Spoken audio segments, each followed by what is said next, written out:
Bueno, la clase pasada habíamos empezado a hablar acerca de anualidades, ¿sí?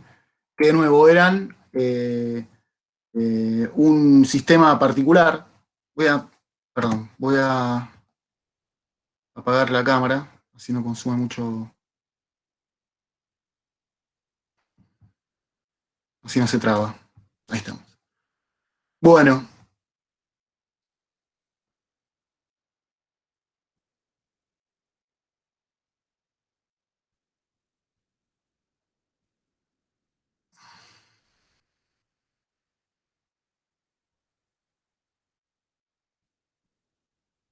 bueno, habíamos empezado a ver imposiciones, que era este sistema de pagos, ¿sí? O cobranzas o depósitos o lo que sea, que básicamente eran regulares, es decir, siempre eran pagos del mismo monto, a ese monto le vamos a llamar R, ¿sí? O sea, siempre eran pagos del mismo valor, separados por la misma unidad de tiempo, ¿sí? Siempre o meses o bimestres o trimestres o semestres o años, lo que sea, pero siempre los intervalos de tiempo tenían que ser iguales entre los pagos y se tenía que dar entonces que el monto de los pagos o los depósitos sea siempre constante, que el intervalo de tiempo entre estos pagos sea siempre constante, y se tenía que dar también esta estructura, este esquema, ¿sí? Es decir, que empezábamos en un momento cero, ¿sí? Y a partir de ese momento cero, cuando terminaba el primer intervalo, se realizaba el primer depósito, el segundo también cuando terminaba, y así sucesivamente, hasta que al final de todo llegábamos a tener el último pago. El último pago coincidía con el momento en que terminaba esta imposición y el realizaba cuando terminaba el intervalo de la primera imposición. ¿Sí? ¿Para qué nos servía esto? Para poder, a través de una serie, ¿sí? Llegar de nuevo, a través de una serie, llegar por medio de esta fórmula al monto, ¿sí? En el caso de que queramos calcular el valor final de esta imposición, lo llamamos con la letra S, ¿sí? Entonces, si se da esta estructura en este sistema, digamos, una estructura similar a esta, de nuevo, pagos regulares, intervalos siempre iguales de tiempo, y todos los pagos se dan al final de cada periodo. Si esto se daba, entonces, en el momento 4, coincidente con el último depósito, si aplicábamos esta fórmula, ¿sí? La fórmula S, la del monto de la imposición, llegábamos a saber cuál era el monto de toda esta serie de pagos. ¿Sí? De nuevo, ¿para qué nos servía esto? Supongamos, no sé, series de este tipo, en la que tenés 20, 30, 50 pagos, ¿sí? Para no ir llevando cada uno de estos pagos hasta el momento final, ¿sí? A través de esta progresión geométrica, llegábamos a determinar el valor final de la imposición. Y lo mismo sucedía con el valor actual. A través de esta otra serie, ¿sí? Que también la habíamos calculado, a través de esta otra serie llegábamos a poder calcular el valor actual de todo este sistema de pagos, siempre y cuando se respete esta estructura. ¿Sí? Eso habíamos visto la clase pasada, despejando, supongamos que nosotros lo que teníamos era lo que nosotros tenemos es el valor final de la imposición o el valor actual de la imposición, podíamos despejar el R, ¿sí? ¿Cuándo se usaba esto, por ejemplo? Supongamos que nosotros decimos, bueno, queremos tener de acá a N cantidad de tiempo, a N periodos, todos los meses cobro el sueldo y cuando a fin de mes la plata que me sobra, voy a depositar todos los meses 1.000 pesos en una cuenta. Bueno, ¿cuánto tiempo necesito para llegar, por ejemplo, a ahorrar 20.000 pesos? ¿Sí? Contando, obviamente, que cada uno de esos depósitos que vayamos haciendo va a llevar asociado una tasa de interés. ¿Sí? Entonces, bueno, esa era una forma de calcular, o decir, bueno, yo de acá a fin del 2021, ¿sí? Voy a cobrar 14 sueldos, de acá a fines del 2021. Bueno, ¿cuánto tengo que depositar, en ese caso despejando R? ¿Cuánto tengo que depositar todos los meses para que a fines de 2021 yo tenga en mi cuenta 100.000 pesos, por ejemplo? ¿Sí? Entonces, de esa forma despejábamos el R, considerando siempre que la tasa de interés va a ser constante a lo largo de todo el periodo, ¿sí? Y que, de nuevo, los R siempre tienen que ser iguales. Entonces, de nuevo, con el S, a través de la fórmula de la S, llegábamos a tener el valor final de una imposición. A través de la fórmula de A o de valor actual, llegamos a tener el valor actual, justamente de la imposición. Toda esta serie de pagos, ¿qué puede ser esto? Bueno, yo hoy tengo que pagar, me voy a comprar hoy una tele que sale 50.000 pesos. Bueno, si la tasa de interés es del 20%, bueno, y lo quiero pagar en 12 cuotas, ¿sí? Bueno, ¿cómo hago para calcular eso? Bueno, despejo la R y considerando que el valor actual es el precio que tiene hoy esa televisión, ¿sí? Y que la tasa de interés la conocemos y conocemos la cantidad de cuotas, bueno, despejando el R, llegamos a saber de qué monto, qué valor tiene que ser cada cuota para que hoy estemos pagando esos 100.000 pesos a través de las 12 cuotas que calculamos, ¿sí? Habíamos visto también cómo calcular el plazo de la imposición. Para calcular el plazo de la imposición teníamos que despejar la N, hasta acá habíamos llegado, la clase pasada. Habíamos visto cómo calcular el plazo de la imposición, es decir, cuántas cuotas tenemos que pagar para poder llegar a ahorrar de repente en una determinada cantidad de tiempo, en una N cantidad de tiempo, llegar a tener un valor final, es decir, llegar a tener, por ejemplo, un ahorro, ¿sí? O decir, bueno, a ver, yo hoy me quiero comprar una tele que sale 50.000 pesos.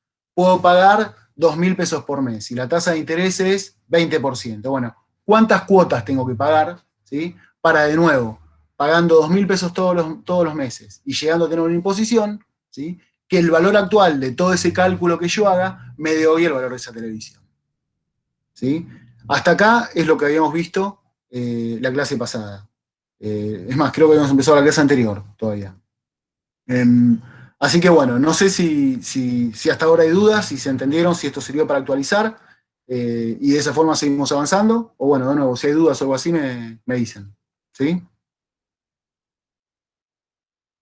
Bueno, vamos a empezar entonces ahora con el próximo tema, ¿sí? Que de nuevo es también imposiciones, ¿sí? Pero la diferencia es que hay otro tipo de imposiciones, ¿sí?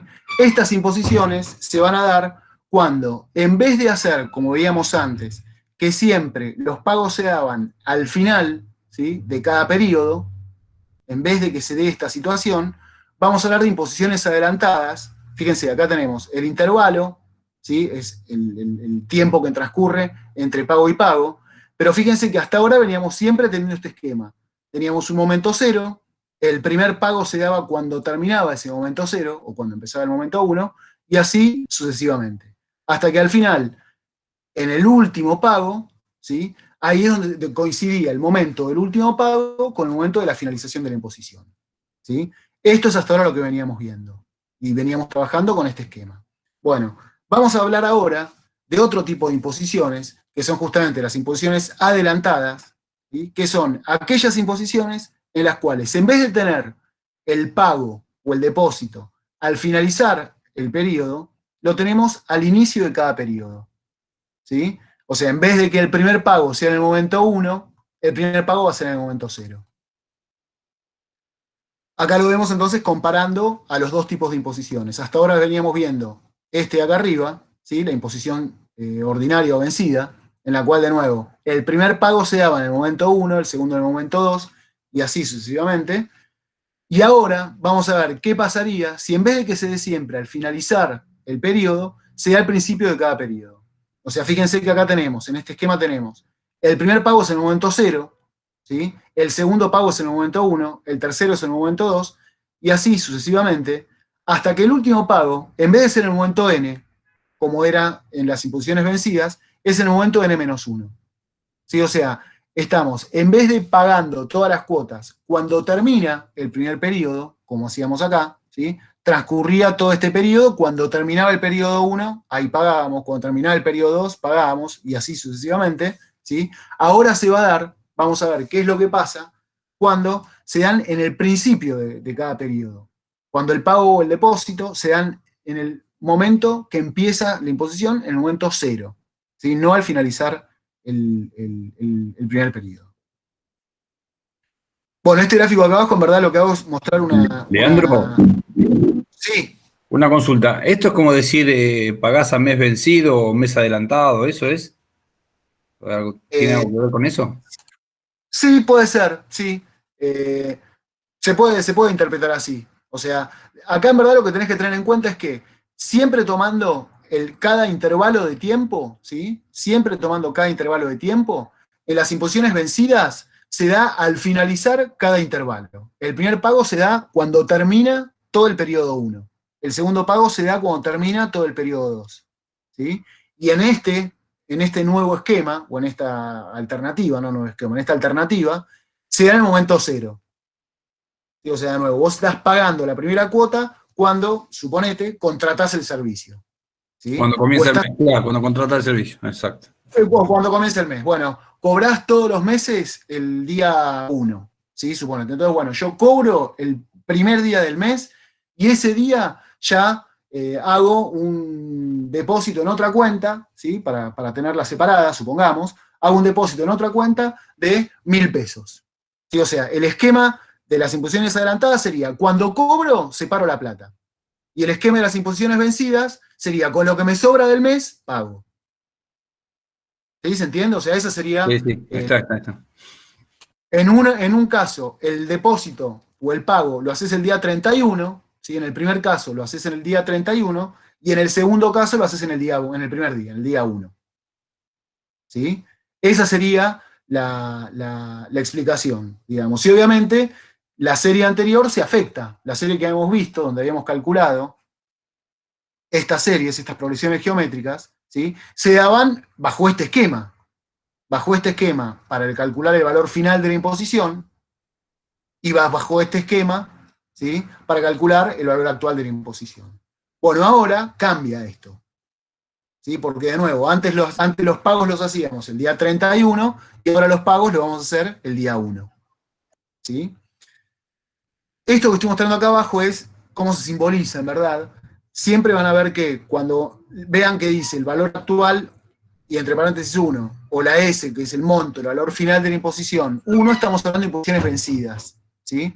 Y cuando cuando figura entre paréntesis el 0, ¿sí? Hablamos de imposiciones adelantadas. Esto es solo parte de la, de la simbología. ¿Sí? Bueno, vamos a ver entonces qué pasa cuando se dan estas imposiciones, las imposiciones adelantadas. En definitiva, lo que termina pasando es que hay un movimiento en el eje, digamos, ¿no? Si tomamos nosotros a la recta del tiempo, cuando nosotros calculábamos el valor, el primer valor, el valor en el caso 1, ¿sí? En el cual teníamos siempre todos los pagos al final de cada mes, ¿sí? Bueno, teníamos de nuevo esa fórmula y ese esquema, esa serie que representaba esto. Bueno, ahora es como que todo este eje se corre un mes, ¿sí? Fíjense que de nuevo, este primer pago que estaba el día 31, ahora está el día 1. El segundo pago que estaba el día 31 del mes 2, ahora está el día 1. Y así sucesivamente. El último pago que estaba el día 31 del último mes, ahora lo tenemos el día 1 del último mes. ¿Sí? Entonces, lo que se hace en definitiva es correr el esquema anterior que teníamos un mes, desfasarlo un mes. ¿Sí?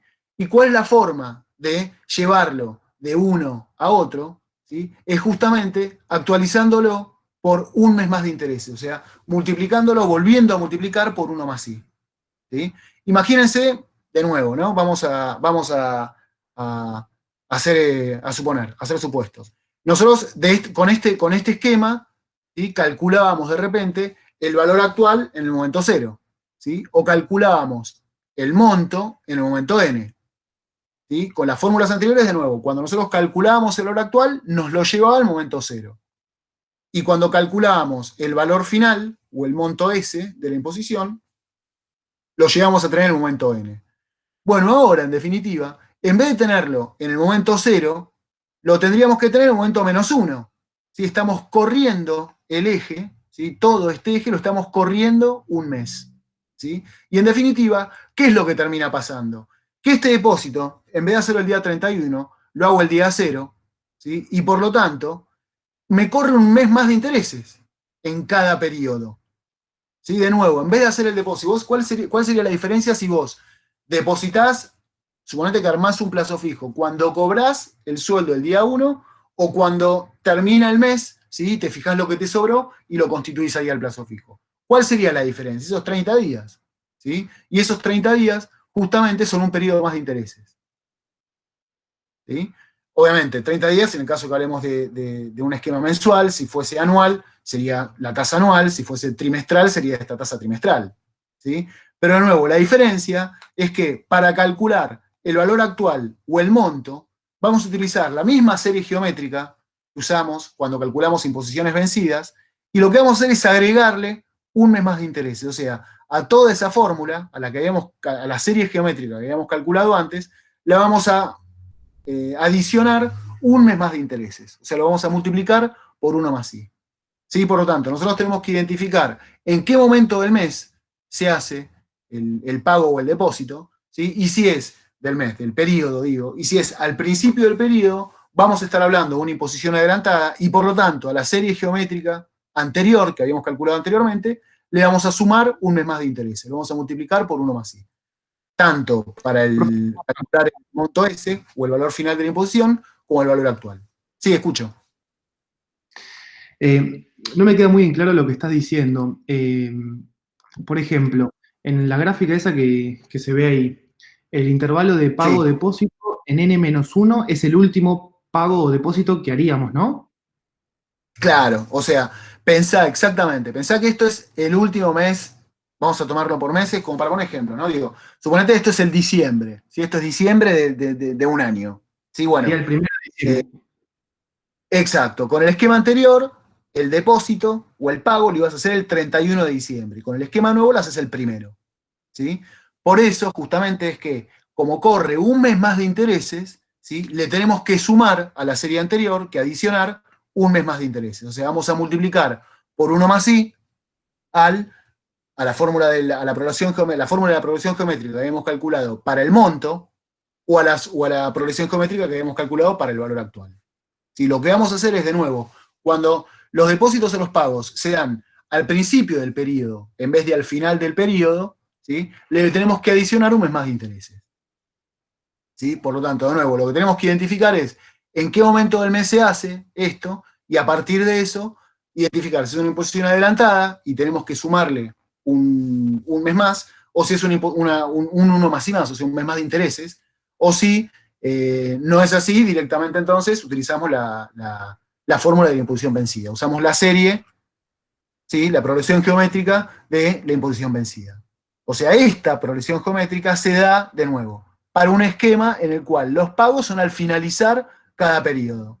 Si los pagos se dan en vez de al finalizar cada periodo, al principio de cada periodo, estamos hablando de una imposición adelantada, me pasé, de una imposición adelantada, y lo que tenemos que hacer es agregarle un mes más de intereses. ¿Sí? ¿Se entendió la lógica? Sí, profe, gracias. De nada.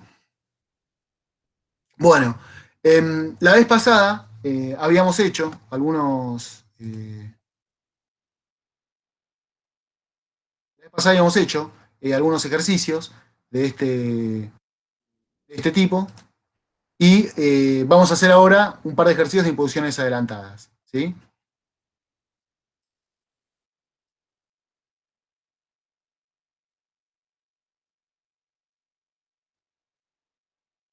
No, este no es.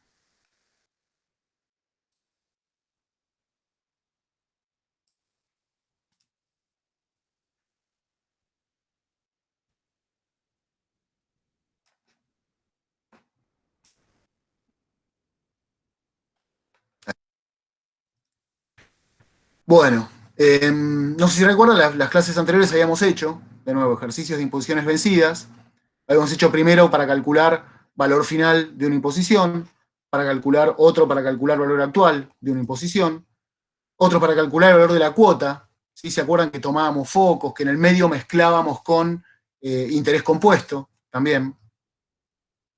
Y la clase pasada la habíamos terminado armando uno de estos ejercicios en los cuales hacíamos el cálculo de n, ¿sí? De la cantidad de cuotas. Y se acuerdan que veíamos, bueno, si el último pago, porque si no nos daba entero el n, ¿sí? Si no nos daba un periodo entero. Una cosa, Leandro. Yo Sí, estoy viendo en compartido, estoy viendo el Meet, no estoy viendo una presentación o algo por el estilo. ok, estamos con algún problema, entonces ya vuelvo a compartir.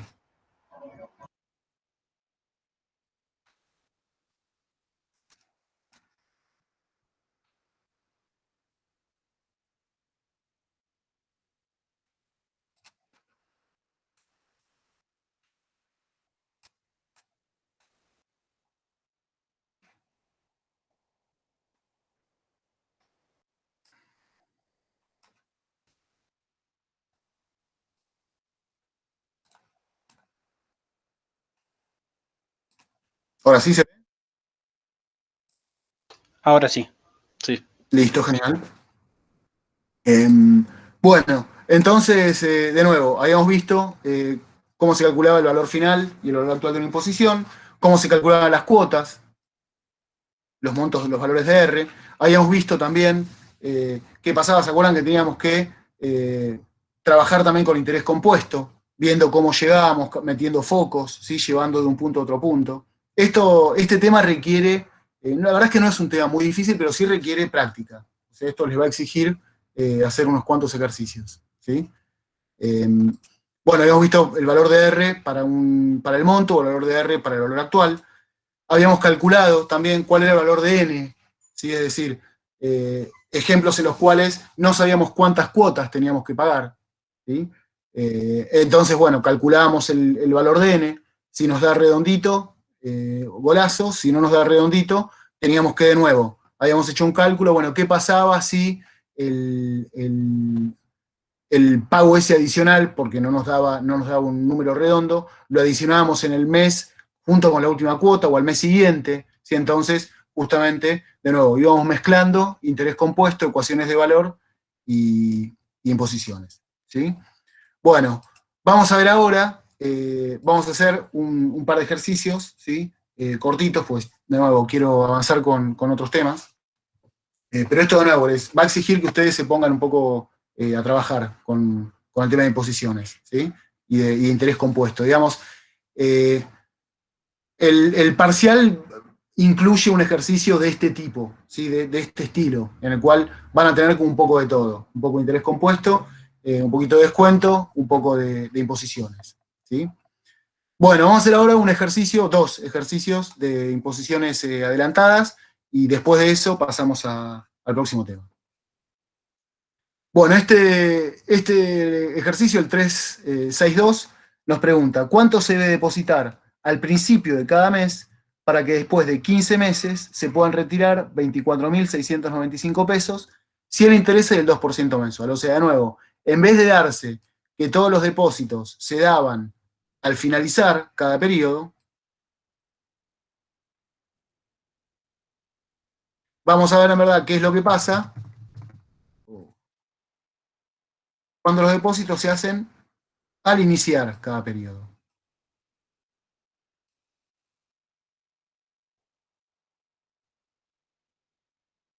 Y así sucesivamente. Entonces nos preguntaba, de nuevo, esto sería el mes 15.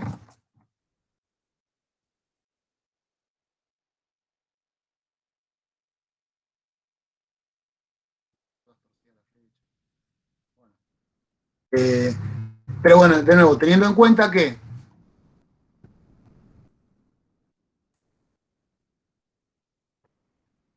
Profe, una consulta. sí, Acá nos damos cuenta que es imposición adelantada porque dice cuánto se debe depositar al principio de cada mes. exactamente. La diferencia entre la vencida y la adelantada es que la vencida se paga al finalizar el periodo y la adelantada se paga cuando inicie el periodo, ¿sí?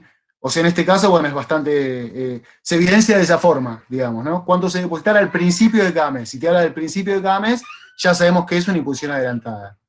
Si habla al final del periodo, sabemos que es vencida, y si habla al principio del periodo, sabemos que es adelantada. ¿Sí? Perfecto, gracias.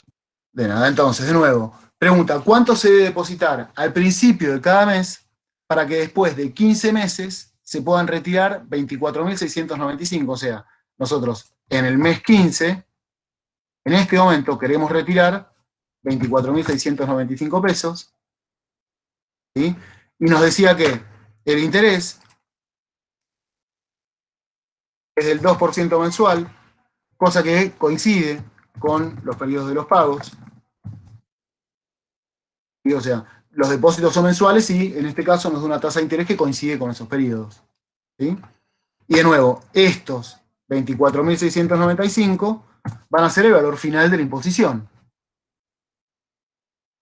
Y en este caso, como es una imposición adelantada, la simbolizamos como S0.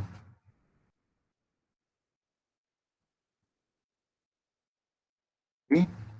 Entonces, de nuevo, sabemos nosotros qué vamos a hacer. O sea, que no se confunda. No es que vamos a tener o sea, vamos a tener igual que antes, van a ser 15 los depósitos, ¿sí? La diferencia es que se hacen a principio de mes, por eso también es un error bastante común, que bueno, como es adelantada, en definitiva también ponen el último depósito es el día 15, y no es así, ¿sí? O sea, en este caso siempre se da, ¿sí?, el depósito al inicio del mes. Esa es la diferencia que hay entre este esquema y el anterior. Y antes era al finalizar el periodo y ahora es al iniciar el periodo. Entonces nos pregunta de nuevo, ¿cuánto se debe depositar al principio de cada mes para que después de 15 meses se puedan retirar 24.695 pesos si el interés es del 2% mensual? Tenemos entonces, esta es la fórmula de S que teníamos calculada anteriormente, ¿sí? Si borramos, si tapamos el 1 más I, ¿sí? Era la fórmula anterior, y ahora como es una imposición adelantada, multiplicamos esto por 1 más I. ¿Por qué lo multiplicamos por 1 más I? De nuevo, porque estamos adelantando todos los depósitos, ¿sí?, o los pagos, no me acuerdo esto, en este caso todos los depósitos, estamos adelantando todos los depósitos un mes. ¿Sí? Por lo tanto, todos estos meses, todos estos depósitos van a tener un mes más de intereses. ¿Sí? Por eso lo multiplicamos por 1 más I. Bueno, acá nos pedía calcular cuál es el valor de cada depósito. ¿Cuánto se debe depositar al principio de cada mes? O sea, la incógnita es la R. ¿Sí? La R justamente simboliza eso. ¿Cuál es el valor de cada uno de los depósitos? ¿Sí? Entonces, a partir de la fórmula inicial, despejo la R, ¿sí? Pasamos este 1 más I dividiendo y así sucesivamente, ¿sí? Despejamos acá la R y de esa forma calculamos entonces ahora cuál va a ser el valor de esa R. ¿Sí? De nuevo, imagínense que quieren de acá a 15 meses tener este valor, este determinado dinero, ¿sí?, para lo que sea, para comprarse algo. ¿Sí? Entonces, de nuevo, ¿cuánto tengo que depositar todos los meses teniendo en cuenta que voy a tener una tasa del 2% mensual a mi favor? ¿Sí? Entonces, obviamente, si yo después sumo todos los valores de R, ¿sí?, de nuevo, si yo sumo todos los valores de R, me va a tener que dar más o menos que estos 24.695.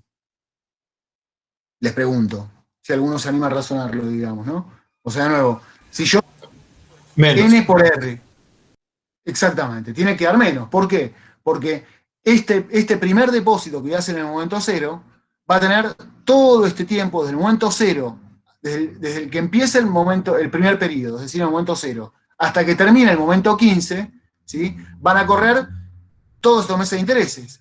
Desde el 1 hasta el 15 van a correr todos estos intereses, del 2 hasta el 15, o sea, N por R siempre debería ser menor que S. Y siempre va a ser menor que S. Entonces, de nuevo, despejamos la R y ahí calculamos. ¿A qué va a ser entonces la R igual? Vamos a tener a S por I, S es 24.000, ¿por qué esto? 24.695. 24.695 por la tasa, que es del 2%, dividido 1 más I a la N, es decir, 1 más elevado a la cantidad de periodos, que son 15. Todo esto menos 1. Y a esto lo multiplicamos por 1 dividido 1 más I. Esto nos da que la R tiene que ser de 1.400 pesos. O sea, haciendo 15 depósitos de 1.400 pesos, siempre a principio de mes, ¿sí?, llego a tener, a lo largo de 15 meses, 24.695. Yo multiplico estos 1.400 por 15, me dan 21.000 pesos. O sea, lo que yo gano, ¿sí?, a través de ir haciendo estos depósitos todos los meses, va a ser la diferencia entre estos 24.695, que es lo que llego a tener, y lo que realmente deposité. ¿Sí? ¿Dónde está esa diferencia? En este 2% mensual. Esta tasa de interés es lo que hace que, de nuevo, bajo este esquema, a partir de hacer 15 depósitos de 1.400 pesos, lleguemos a tener 24.695 en vez de 21.000. ¿Sí? ¿Se entendió esto? ¿Alguna duda?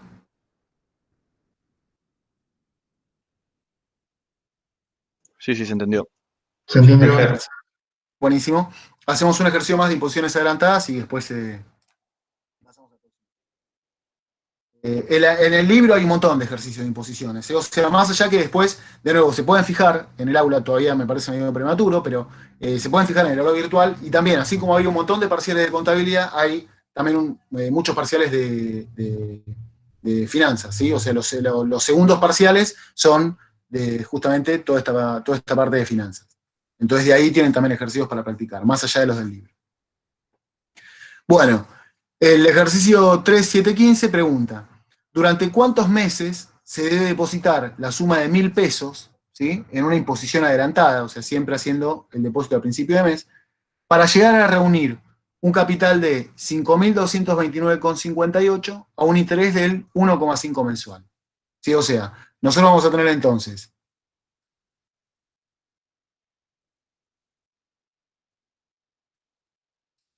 vamos a tener 5 depósitos, 0, en el momento 1, 2,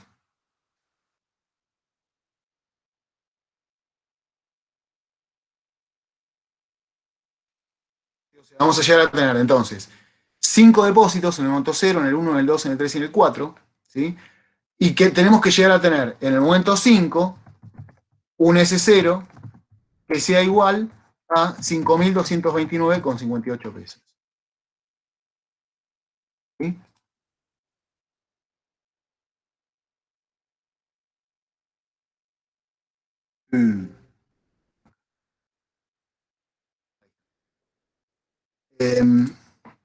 Entonces, bueno, en este caso, ¿por qué puse 5? Ah, bueno, ya spoileé el resultado, pero discúlpeme. Pero bueno, el esquema era este, ¿sí? Supongamos que no sabemos que es 5, volvemos un pasito para atrás. Supongamos que no sabemos que el resultado es 5, ¿sí? Entonces, de nuevo, tenemos que ver cuántos meses tienen que pasar, ¿sí? Para que a partir de ir haciendo los depósitos a principio de mes, ¿sí? Lleguemos a tener 5.229,58. ¿Sí? Entonces, bueno, ¿qué es lo que tenemos que hacer? De nuevo, a partir de la fórmula del S del valor final para una imposición adelantada, ¿sí? Tenemos ahora que llegar a despejar la N. Para eso, ¿se acuerdan que lo hacíamos a través de logaritmos? Eso lo hicimos la clase pasada, pero sin que sea para una imposición adelantada. De hecho, esta es la fórmula, ¿sí? De N que no es para una imposición adelantada. Y no sé por qué está acá. Pero bueno, de nuevo, ahora la borro. Pero vamos entonces a despejar N de toda esta fórmula. ¿Sí? De nuevo, de esta fórmula en la que tenemos las imposiciones adelantadas, tenemos que llegar a despejar la N. ¿Sí? Por lo tanto, empezamos a pasar a hacer todo el despeje. ¿Sí? Nos va a quedar entonces, tenemos en este término la S, pasamos la I para el otro lado, así que lo multiplicamos por I. Y a todo esto lo vamos a dividir por, pasamos la R dividiendo, R por 1 más I. Y de esta forma esto nos quedaría igual a 1 más I a la N menos 1.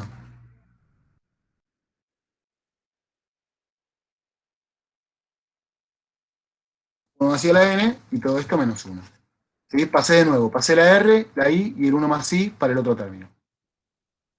Si pasamos para el otro lado del menos 1, nos va a quedar 1 más S por I, todo esto dividido R por 1 más I. Esto igual a 1 más I a la N. ¿Sí? Por lo tanto, ahora si queremos bajar la N, ¿qué nos va a quedar? El logaritmo de 1 más S por I dividido R por 1 más I es igual a el logaritmo, perdón, a N por el logaritmo de 1 más I. ¿Sí? Y ahora sí, ya pasamos este logaritmo de 1 más i para el otro término, dividiendo, y nos queda entonces la fórmula. Nos va a quedar entonces que n igual al logaritmo de 1 más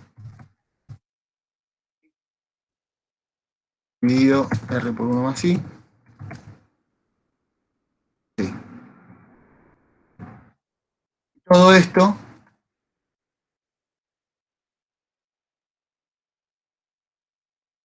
dividido el logaritmo de 1 más i. Y lo choclo para despejar acá, ¿eh? Pero bueno, vamos entonces ahora a calcular la n. ¿Qué vamos a tener?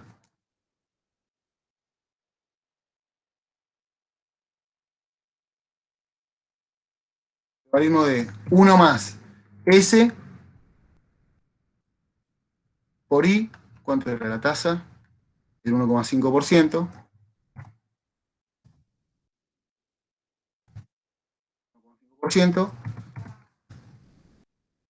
Dividido R, que era 1.000 pesos,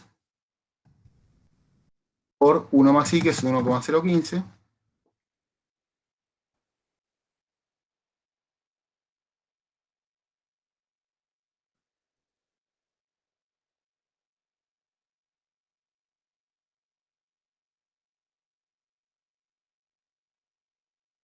Y esto dividido tiene que ser el logaritmo de 1,015.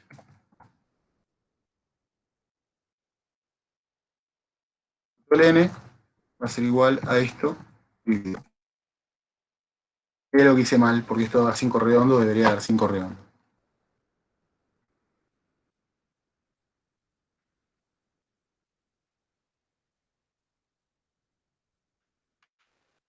Vamos a empezar a meter paréntesis por todos lados, porque si no...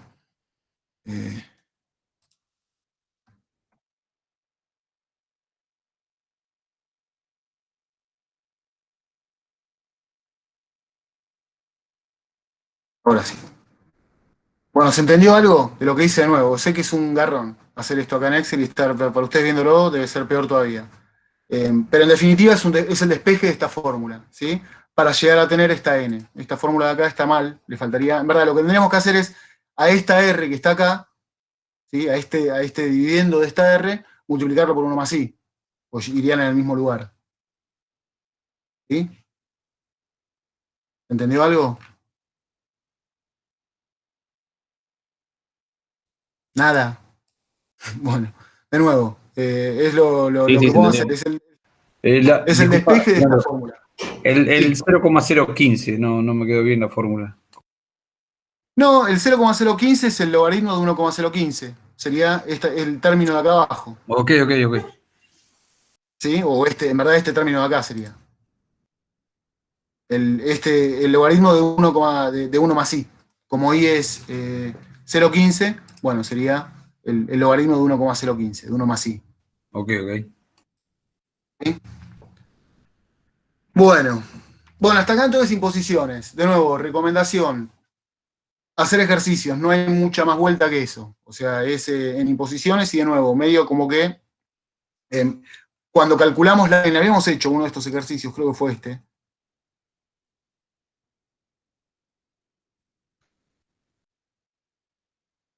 El 341, medio como que este ejercicio tenía como un poco de todo.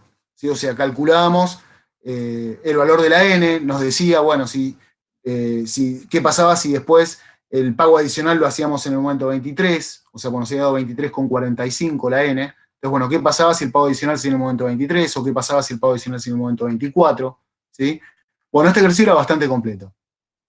Pero bueno, de nuevo, no hay mucha vuelta. Con esto hay que sentarse a practicar. Eso ya corre por cuenta de ustedes, desde ya que saben que si tienen dudas nos las mandan o allá mismo a mí, y los vamos a apoyar y vamos a ir respondiéndolas. Pero bueno, esto en serio requiere que ustedes hagan ejercicios, no hay mucha más vuelta.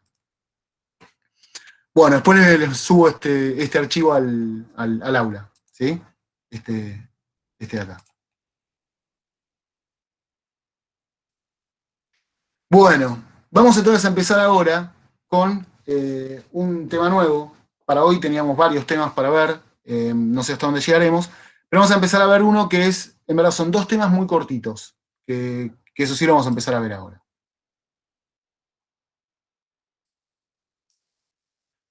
Bueno, no sé si alguna vez escucharon hablar de la palabra inflación, la tienen de algún lado, ¿sí? Sino bueno, se los cuento básicamente. La inflación es, se da por un aumento generalizado de precios. De nuevo, inflación no es que haya aumentado un producto, ¿no? Sino que la inflación es un aumento generalizado de precios, ¿sí? O sea, de todos los productos en general, no necesariamente todos los productos tienen que mover en el mismo porcentaje, ¿no? O sea, no necesariamente la inflación es exactamente igual para todos los productos, ¿sí? Lo que sí se hace, y eso lo hace el INDEC, es establecer justamente a través de una canasta, ¿sí?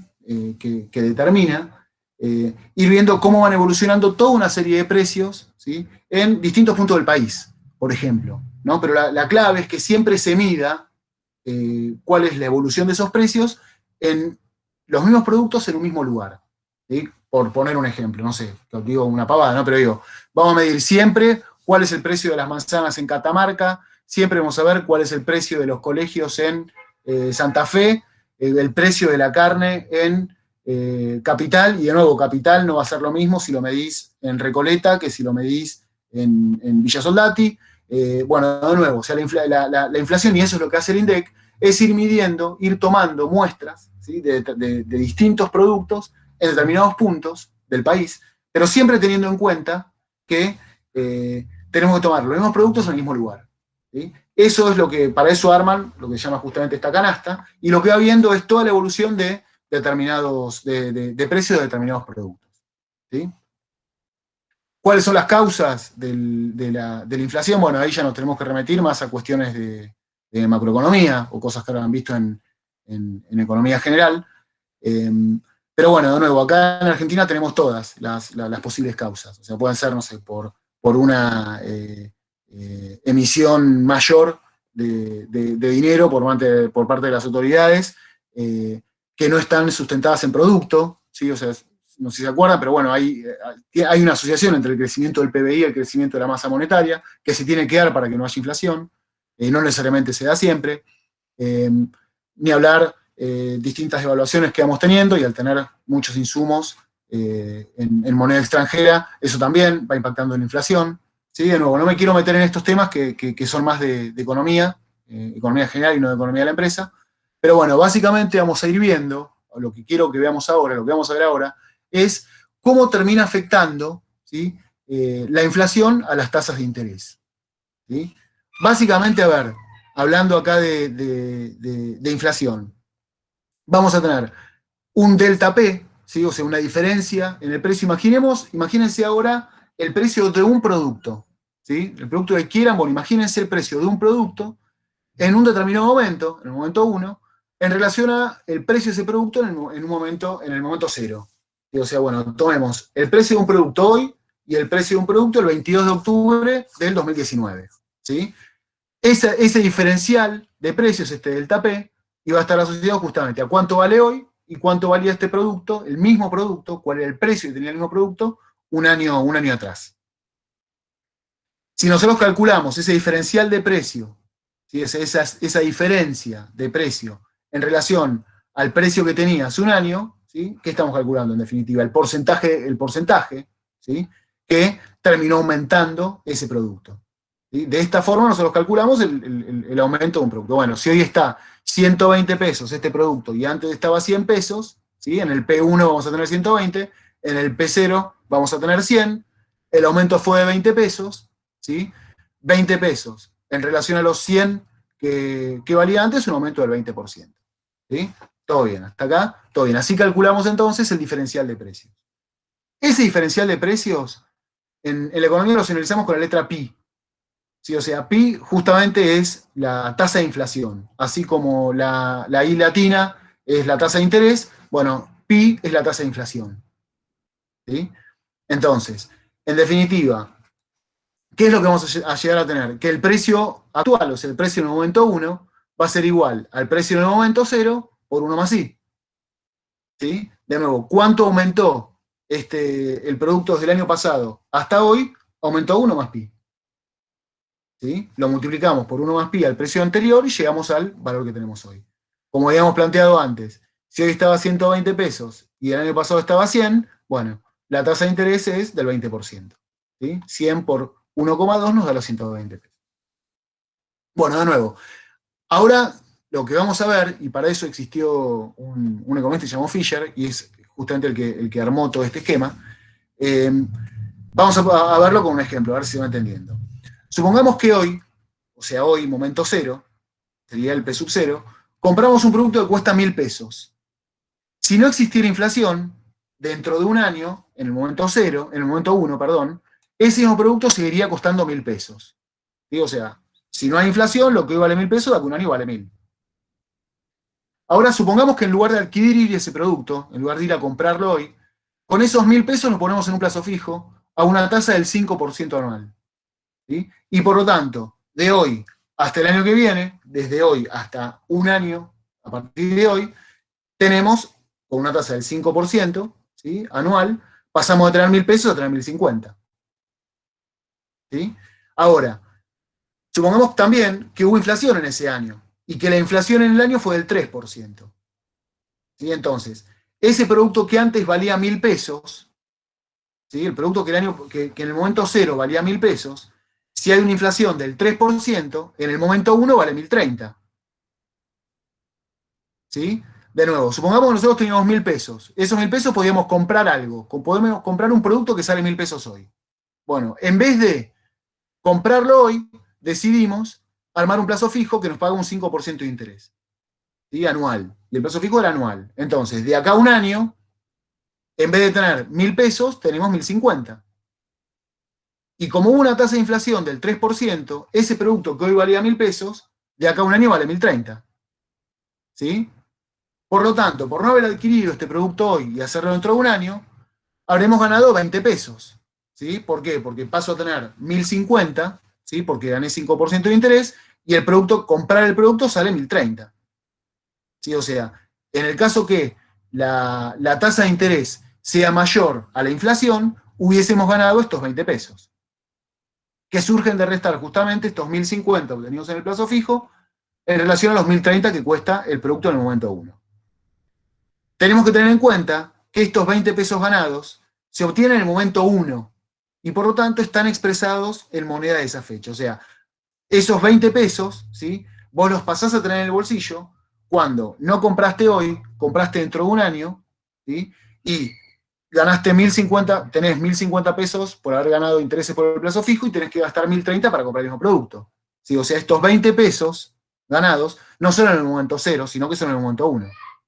¿Sí? Entonces, la tasa de interés realmente ganada surgirá de la variación relativa entre la diferencia de capitales, 1.050 menos 1.030 y el capital invertido. ¿Sí? A esta tasa de interés se la conoce como tasa de interés real y la vamos a representar con la letra R, distinguiéndola de la tasa de interés pura de la inversión en el plazo fijo I. ¿Sí? O sea, nosotros vamos a teníamos 1.000 pesos, conseguimos un plazo fijo, ¿sí? Que nos paga una tasa I del 5%. La inflación, desde hoy hasta el año que viene, ¿sí? Estuvo dada por una tasa pi del 3%, ¿sí? Y lo que nosotros queremos saber es cuál fue la tasa real que obtuvimos en este periodo. De nuevo, el 5% nosotros lo hubiésemos obtenido si no hubiese inflación. Ahora, como hubo una inflación, ¿sí? Tenemos que calcular, y eso es lo que hizo este Fisher, lo que hizo fue calcular cuál es la tasa real, ¿sí? Encontrar una forma para calcular cuál es la tasa real que ganamos o perdimos, ¿sí? En un determinado momento. Bueno, si la tasa de interés del plazo fijo fue mayor que la inflación, ¿sí? Hubo una tasa real positiva. O sea, nosotros le ganamos a la inflación, ¿sí? En el caso que el plazo fijo rinda una tasa menor que la tasa de inflación, ¿sí? Esa tasa de interés real será negativa. ¿Sí? Bueno, eso es lo que hizo Fisher, hacer este análisis. Para eso entonces, armó este esquema. A ver, dijo, supongamos que estando en un entorno inflacionario disponemos hoy, en el momento T0, ¿sí? En el momento 0, de un capital, ¿sí? Que es este C sub 0, con el que podríamos comprar una determinada cantidad del producto que se les ocurra, de un producto, una determinada cantidad de un producto, por un determinado precio. O sea, nuestro capital va a ser igual al Q sub 0 por el P sub 0. ¿Sí? Ahora, si en vez de hacer la compra hoy, colocáramos ese C sub 0 en un plazo fijo a una tasa de interés I, ¿sí? De acá a un año vamos a tener un capital sub 1 con el que podríamos comprar, porque hubo una inflación y ese P sub 0 pasó a ser un P sub 1, ¿sí? Vamos a poder comprar una Q sub 1, que podrá ser mayor o menor. O sea, podremos comprar de ese mismo producto. Supongamos que la inflación, que es lo que afecta a este P, a esta P, y la tasa de interés, que es lo que afecta al capital.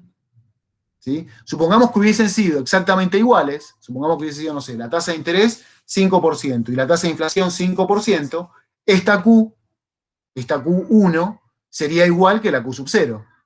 ¿Sí? Pero bueno, no siempre se da así, se da eso, obviamente. ¿Sí? No siempre la tasa de interés acompaña a la inflación y viceversa. Y acá es donde viene todo el despeje que hizo este muchacho. Plantea, la variación del capital, C1 respecto a C0, tiene que ver con la tasa de interés de la inversión en el plazo fijo, a la que Fisher llamó tasa nominal. ¿Sí? A la tasa de interés que hasta ahora nosotros venimos viendo, olvídense de tasa nominal anual, de TNA, ¿sí? Nada que ver. Es otro análisis que hizo Fisher. Pero obviamente este capital, ¿sí? Se ve afectado por una tasa de interés. La tasa de interés entonces va a ser igual al capital final menos el capital inicial dividido el capital inicial. ¿Sí? Esto es lo mismo que venimos viendo hasta ahora. ¿Sí? Esto es con la fórmula que hemos visto hasta ahora. Pasa este capital inicial multiplicando para el otro lado y llega a tener que el C1 menos C0 es igual a la tasa de interés por el C0. ¿Sí? Y por lo tanto, el C sub 0 por 1 más I me da el C1. Esto es lo que vimos hasta ahora. ¿Sí? Con las tasas de monto. Esto sería el monto.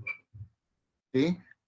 A partir de un determinado, esto es lo que hemos visto en interés simple como monto. A partir de un capital inicial, le aplicamos un 1 más I y llegamos a tener el monto. ¿Sí? Bueno, si nosotros pasamos dividiendo el C sub 0 para este lado, llegamos a ver que la relación que hay entre el valor de este capital en el momento 1 y el valor de este capital en el momento 0 es de 1 más I. ¿Sí? De nuevo, todo esto estamos viendo todo lo que ya vimos para la parte de interés simple. ¿Sí?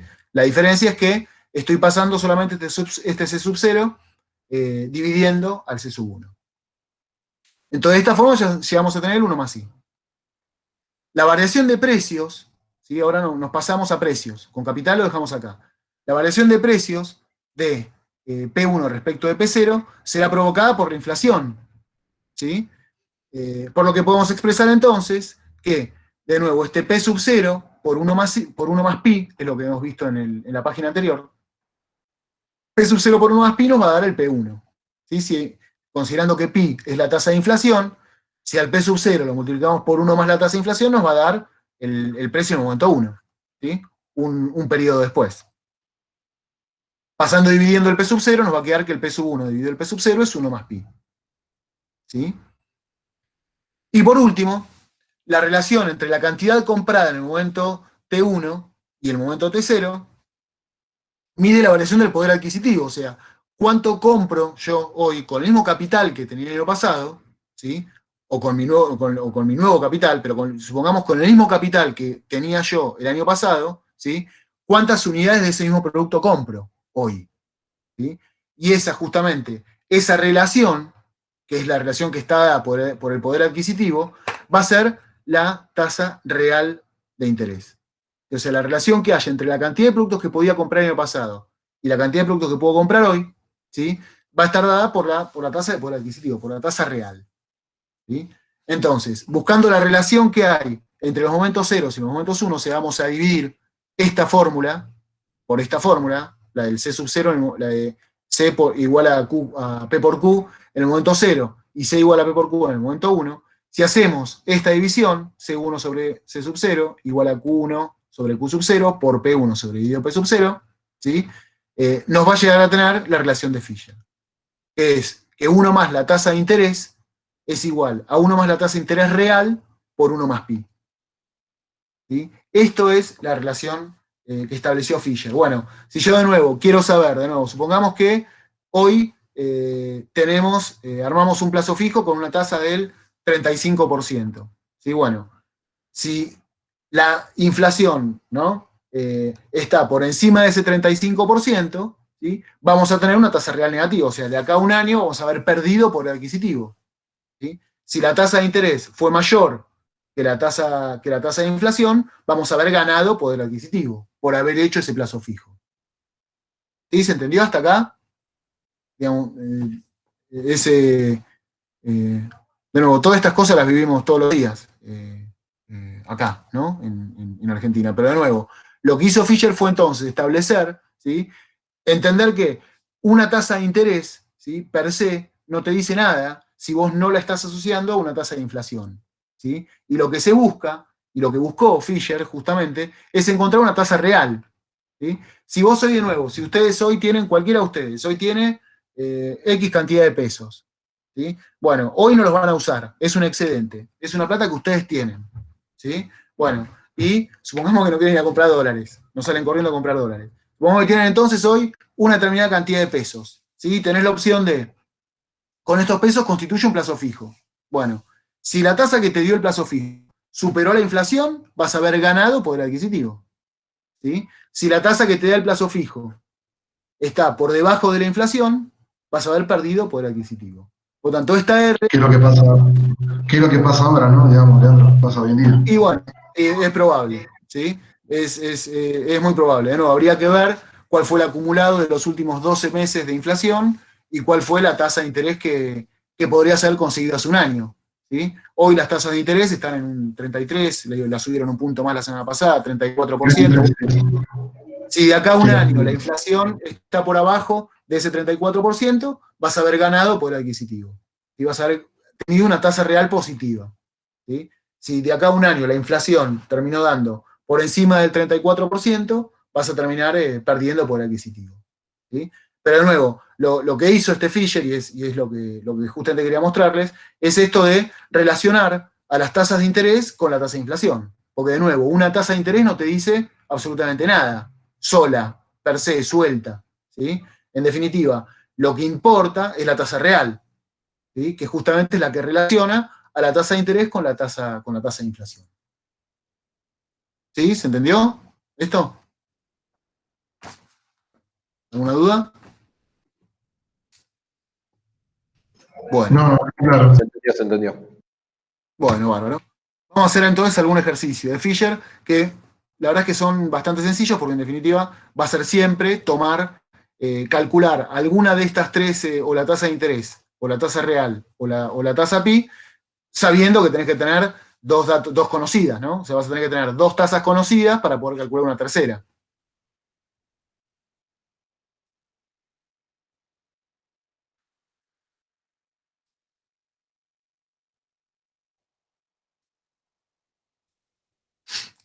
Entonces acá tenemos el ejercicio 455. Una cosa que obviamente tienen que tener en cuenta, ¿sí?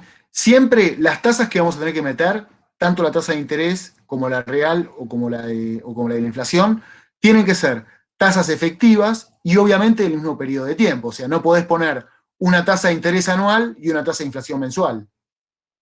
Obviamente, si no, esta R te va a dar cualquier banana, ¿sí? Entonces, siempre tenemos que meter en este esquema, tenemos que calcular utilizando tasas que sean efectivas y del mismo periodo de tiempo. ¿Sí? Ejercicio 455 dice, un banco otorgó préstamos en 12 cuotas mensuales, cobrando una tasa del 42% anual con capitalización bimestral. Dice, determine la tasa efectiva anual, la TEA real, o sea, determine la tasa real, según Fisher, si la inflación anual fue del 25% durante la vigencia del préstamo. ¿Sí? O sea, lo que nosotros tenemos que hacer entonces es pasar, ¿sí? Para poder calcular esta tasa real como una tasa efectiva anual, tenemos que tener también la tasa de interés como una tasa efectiva anual y la tasa de inflación como una tasa efectiva anual. ¿sí? En este caso nos dice, bueno, la inflación anual fue del 25% durante la vigencia del préstamo, o sea, que pi, vamos a ver si lo encontramos por acá, a pi, qué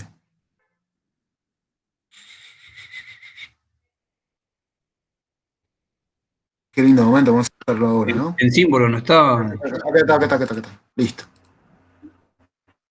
Entonces, pi es igual, en este caso, al 25% anual.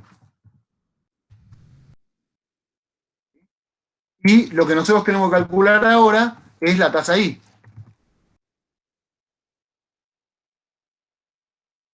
Acá lo que nos dice es que I es una tasa del 42% anual con capitalización bimestral. O sea, nos dice que I es una TNA del 42% con capitalización bimestral. O sea, ¿qué tenemos que hacer entonces? Pasar esta tasa, una TNA del 42% con capitalización bimestral, pasarla a una tasa efectiva anual. ¿Sí? A través de la equivalencia de tasas. ¿Qué hacemos entonces? ¿Qué hacíamos? Poníamos 1 más la tasa nominal anual, que en este caso es 42%. ¿Sí? Si es una tasa nominal, la dividimos por la cantidad de veces que capitaliza en el periodo. Es decir, la dividimos por 6. Y como la queremos llevar al año, porque queremos calcular una tasa efectiva anual, también la vamos a elevar a la sexta. Y esto va a tener que ser igual a 1 más la tasa efectiva anual.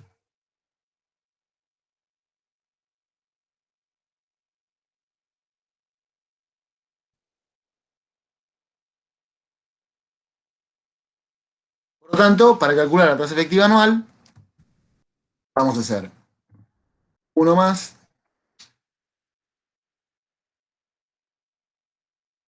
1 más 42% dividido 6, puesto a la sexta, y esto nos da entonces, y nos va a dar, si esto era 1 más TEA, esto menos 1.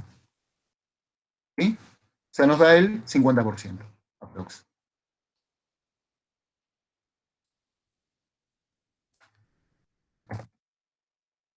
Entonces, ahora lo que nosotros tenemos que hacer es calcular cuánto vale R. ¿Sí? Eso es lo que nos está pidiendo. ¿Cuál es la tasa real?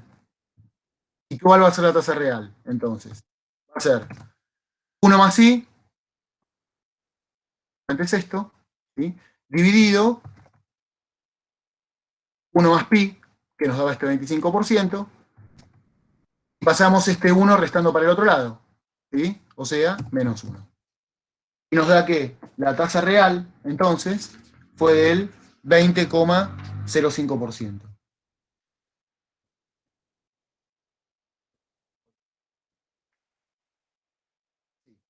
Da 20,05%.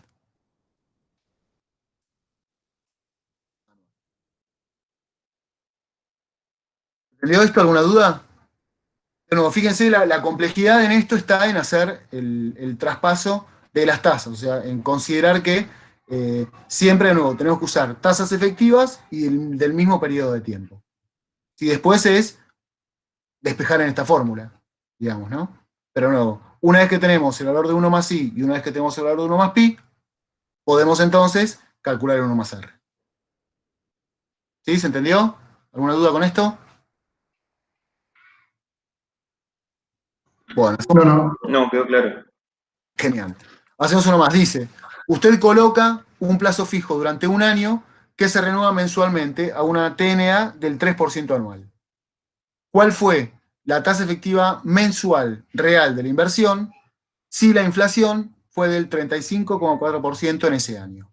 ¿Sí? O sea, tenemos entonces que pasar nosotros, que llegar a tener una tasa 1 más i, teniendo en cuenta que esta i, que la tasa de interés, tiene que ser efectiva mensual, porque nosotros queremos calcular una tasa efectiva mensual, ¿sí? Entonces tenemos que pasar tanto esta 1 más i como el 1 más pi, tener en cuenta que tenemos que poner tasas efectivas mensuales. ¿Sí? Y ahí entonces, de nuevo, vamos con el mismo esquema que calculamos antes. Para calcular el 1 más i, entonces, ¿qué vamos a tener?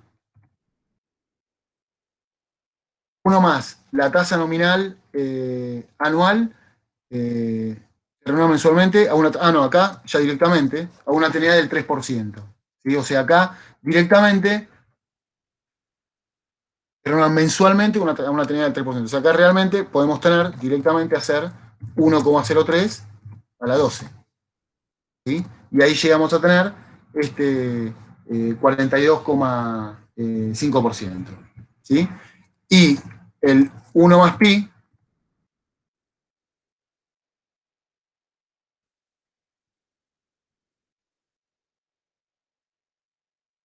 Leandro, perdón, ¿qué hiciste en uno más I que me perdí?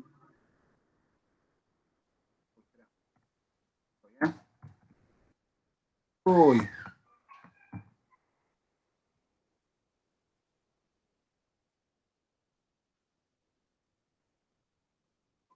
a ver, acá lo que podemos hacer es, podemos pasar directamente calcular la primera tasa como una tasa efectiva mensual, y la segunda tasa pasar a una efectiva mensual, o podemos llegar a calcular el 1 más R como una tasa efectiva anual y después pasarla a mensual. ¿Se entiende? O sea, acá, de nuevo, lo que podemos hacer es, o pasamos las dos tasas, ¿sí? Tanto la de fijo como la de inflación, la pasamos a tasas efectivas mensuales, y ahí hacemos la división y la R nos va a dar una tasa efectiva mensual, o podemos calcular efectiva anual, el 1 más R como una tasa efectiva anual y después pasar mensual. Eso es lo que ahora hice, digamos. ¿Sí? Pasé de nuevo. Profe, Sí. ¿cuál fue la cuenta que hiciste para uno más I? Ya, uno más y dice, usted coloca un plazo fijo durante un año que renueva mensualmente a una TNA del 3%. No termina de ser claro el enunciado. Yo acá lo que estoy tomando es que es una tasa del 3%, ¿sí? Le alevé a la 12 como para llevar esa tasa del 3% mensual a una tasa efectiva anual. ¿Sí? Como que fue capitalizando todos los meses esa tasa del 3%. ¿Sí? ¿Se entendió? Por otro Sí, lado, ahora sí. Por otro lado, tenemos esta tasa, nos dice que la tasa de inflación fue del 35,4% en el año. Y, o sea, acá, ¿qué vamos a tener? Sabemos que 1 más una tasa efectiva mensual elevado a la 12 nos tiene que dar 1 más el 35,4%. ¿Sí? Porque este 35,4 es la tasa efectiva anual, en definitiva. Es la tasa del año y no nos habla de ninguna capitalización. ¿Sí? Por lo tanto, para calcular, acá vamos a llegar a tener, vamos a hacer igual, vamos a tener entonces 1 más 35,4, punto 35,4, esto lo elevamos a la 12, perdón, lo elevamos a la 12, no, lo elevamos a la 1 sobre 12, porque pasamos al otro término. ¿Se entiende lo que estoy haciendo? Estoy pasando este elevado a la 12, lo estoy pasando como raíz al otro término. ¿Sí? Entonces me queda que 1 más la tasa efectiva mensual es igual a 1,0255. ¿Sí? Por lo tanto, la tasa efectiva mensual es igual a esto menos 1. Tenemos una tasa efectiva mensual del 2, de inflación, ¿sí? Porque esta era la inflación. Del 2,56%. ¿Sí? No. Esta entonces, sí, perdón. No entiendo cómo es que una tasa nominal anual del 3% te dio 42% en un año. Sí, lo que pasa de nuevo, ahí no está, no me pareció que esté, me da dudas el enunciado, lo estoy sacando ahora del libro, digamos, ¿no? Y a mí también me da duda el enunciado porque habla de una tasa nominal anual, ¿sí? Que renueva mensualmente. Si no, la otra forma, la otra interpretación, ¿sí? De nuevo, esto en el parcial no les va a pasar, ¿sí? No voy a poner un enunciado tan poco claro, pero a ver, vamos a tomar vamos a hacer otra interpretación. Permítanme, cuando me lo dijeron ustedes, cuando me lo mencionó, creo que fue una chica, no me acuerdo no sé el nombre, digamos, que fue la primera que me llamó la atención, a mí también esto. Porque acá, si no, esto sería 1 más la tasa que era del 3%, dividido 12, y todo esto a la 12. Y tiene que ser igual a 1 más la tasa efectiva mensual elevado a la 12. Vamos a ver cómo nos da si esto es así. Pero nos da una tasa muy chica. Esto, simplificamos el elevado a la 12, simplificamos el 1 más y nos va a quedar una tasa del 0,025%. ¿Se entiende dónde me trabé? Pero de nuevo, lamentablemente les pido perdón, pero lo saqué así, lo tomé del libro y no me terminé de cerrar. Bueno. Porque si la tasa, pues si tomamos esta tasa así, nos va a dar una diferencia enorme, obviamente. Porque tenemos una efectiva mensual de inflación del 2,56 contra una tasa de interés de 0,25. ¿Sí? Por eso lo había tomado yo de la otra forma.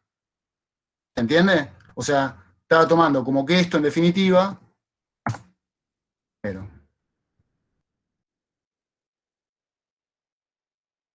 yo había hecho 1,03 a la 12, ¿no?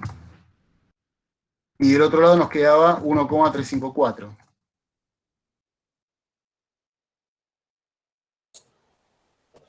Está bien. O sea, como que era tasa efectiva mensual en vez de tasa nominal anual. Exacto. Pero nuevo, no es claro el enunciado. Estaba tratando ahora de ver si me daba lo mismo que decía el libro, pero no me está dando, tampoco de la otra forma. Digamos, porque así seguro que nos va a dar cualquier batata.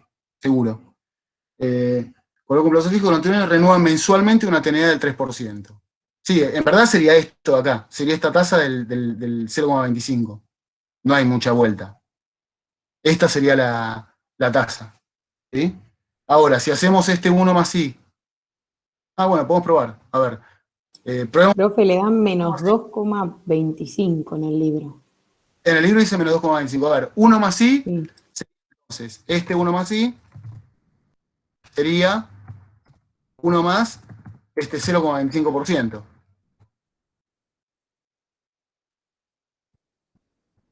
¿Qué dice?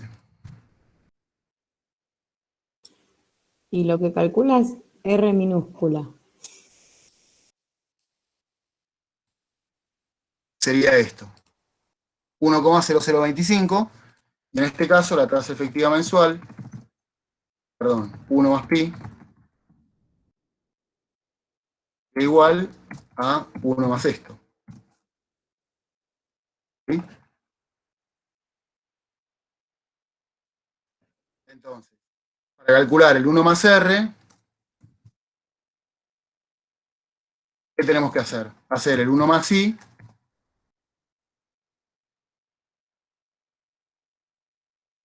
dividido 1 más pi.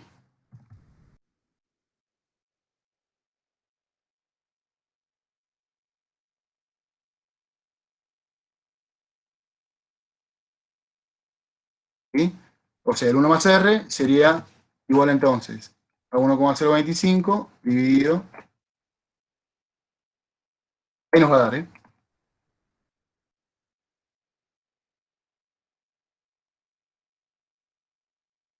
Entonces, pasamos para el otro lado, el 1, y nos va a quedar R igual a esto menos 1, nos da el 2,25%. Era así entonces. Bueno, ahora lo voy a explicar todo, de nuevo. Vamos de nuevo, ¿sí? Llegamos al menos al número. Bueno, a ver, nosotros tenemos esta tasa del 3%, esta tasa nominal anual del 3%, para pasarla a una tasa efectiva mensual. ¿Qué hacemos? Vamos de nuevo acá al costado. Agarramos y decimos, en un término ponemos 1 más el 3%, es una tasa nominal, ¿sí? Por lo tanto, como es una tasa nominal, la dividimos por la cantidad de veces que capitaliza en el año, decía que renovaba mensualmente, ¿sí? Y como nosotros queremos Del otro lado, yo les decía, siempre poner en los dos términos, llevarlos a un año. ¿Sí? ¿Se acuerdan de eso? Decía, siempre en los dos términos los llevamos a un año. ¿Sí? Entonces, dividimos por 12 porque es una tasa nominal y renueva mensualmente. Elevamos a la 12 para llevarla al mismo periodo de los 2 años, que en el otro término. En el otro término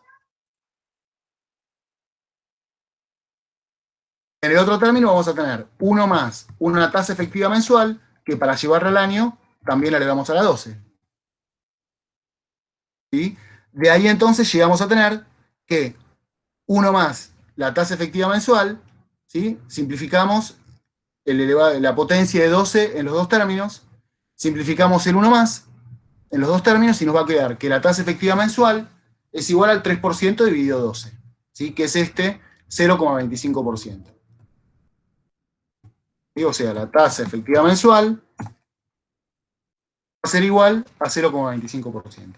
¿Hasta acá se entendió? ¿Me siguieron con esto? Pasé Sí. una tasa nominal anual, ¿sí? Que capitaliza mensualmente, la pasé a una tasa efectiva mensual. ¿Sí? Y me dio este 0,25%. Ahora,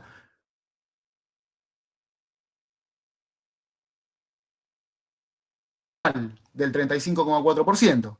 ¿Sí? Por lo tanto, como es una tasa efectiva anual, ponemos 1 más este 35,4%,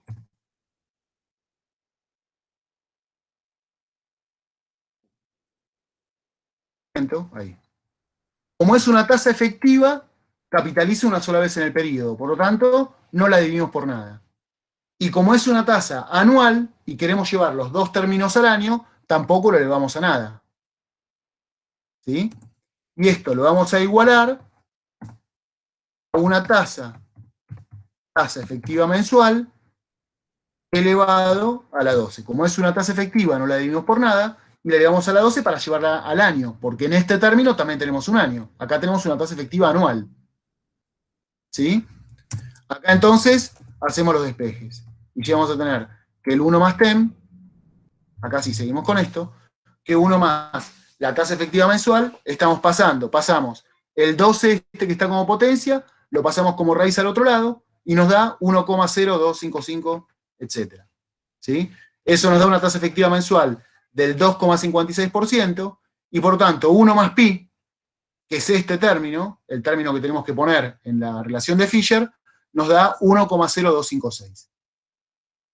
¿Sí? Por lo tanto, entonces, dividimos ahora para calcular el 1 más R, la tasa real, dividimos al 1 más I por el 1 más pi. Pasamos este 1 más pi dividiendo por el otro término, para el otro lado. ¿Sí? Y nos da entonces que 1 más R es igual a 0,977498863.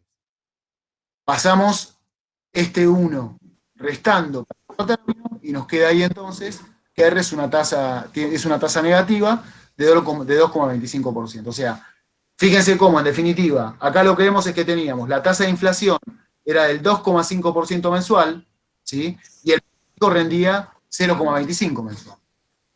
Entonces, bueno, obviamente hay una diferencia en eso. ¿Se entendió esto? ¿Alguna duda? Me da una consulta. Sí. ¿Te podrás parar en el 0,25 a ver cuál es la fórmula que por qué no me da? Es el 3% dividido 12. O sea, fíjate de nuevo. Claro, en el de al lado, que es 1 más 3%, sería 1,03 sobre 12 menos 1, ¿no? ¿Qué cosa, perdón? Viste que No, en sí. donde está el 0,25%, justo al lado de donde tenés la flechita, el otro 0,25, en este. donde está marcada la celda, ese.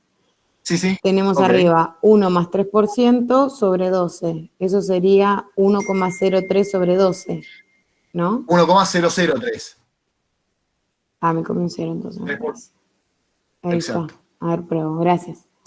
Profe, No, de nada. Sí. no entendí, o no me quedó claro, qué significa el signo negativo del R. O sea, qué significado tiene. Lo que significa es que en este caso que la tasa, de nuevo, la R lo que mide es el poder adquisitivo, ¿sí? O sea, la tasa real, lo que termina midiendo, según lo que decía Fisher, es esta tasa real mide qué capacidad de compra vos tenés, ¿sí? En relación a en un momento 1, en relación a la que tenías en un momento 0. ¿Sí? O sea, Fisher planteaba eso, decía, bueno, 1 más I representa la tasa de interés que te pagó un banco, la tasa de interés que pudiste obtener. 1 más pi representa la tasa de inflación, ¿sí? Ahora, 1 más R termina representando la tasa real, es decir, hoy puedo comprar más o puedo comprar menos de lo que podía comprar el año pasado. O en el momento pasado, en el periodo pasado. ¿Sí? Entonces, bueno, obviamente, lo que les decía era, si vos obtuviste una tasa mayor a lo que fue la inflación, la tasa real te va a dar positiva. Ahora, si vos obtuviste una tasa menor a lo que fue la inflación, ¿sí? Si vos hoy haces un plazo fijo, ¿sí? Anual, y constituís un plazo fijo a una tasa del 10%, ¿sí? Anual, bueno, seguramente la inflación va a ser mayor que ese 10%. ¿Sí? Por lo tanto, la tasa real que obtuviste en esa inversión termina siendo una tasa negativa. ¿Se entiende? O sea, de nuevo, la R lo que mide es el poder adquisitivo. Es lo que vos podés comprar en relación, ¿sí? Bueno, contrastándolo en este caso, en relación a lo que podías comprar en el periodo anterior. O sea, esta tasa negativa dice, bueno, vos hoy podés comprar un 2,25, una cantidad menor en un 2,25% de lo que podías comprar el año pasado con el mismo capital. ¿Se entendió o no? Sí, se entendió, profe. Perfecto, gracias. Listo. Buenísimo. Bueno, esto entonces es la tasa real, ¿sí? Y tasas, de nuevo, tasas de interés. La relación que hay, la relación de Fisher es eso, es establecer una tasa real a partir de una tasa de interés y de una tasa de inflación. ¿Sí? Bueno, de nuevo, esto es Fisher. Sí, perdón, te escucho. Pi, ¿siempre lo tomamos como tasa efectiva anual? No, en verdad va a depender de cómo te la den, de cómo sea el dato. ¿Sí? Si te dan una inflación mensual, será una tasa mensual. Si es anual, como era en este caso, es una tasa anual. ¿Sí? Es más, hay veces que directamente, que se puede dar, ¿sí? que esto no sé si lo habrán visto en economía, tengo entendido que sí, de cómo ir calculando también la tasa de inflación, en función a cómo fue evolucionando el INDEC. Se toma lo que se llama una base 100, se toma una determinada canasta, ¿sí?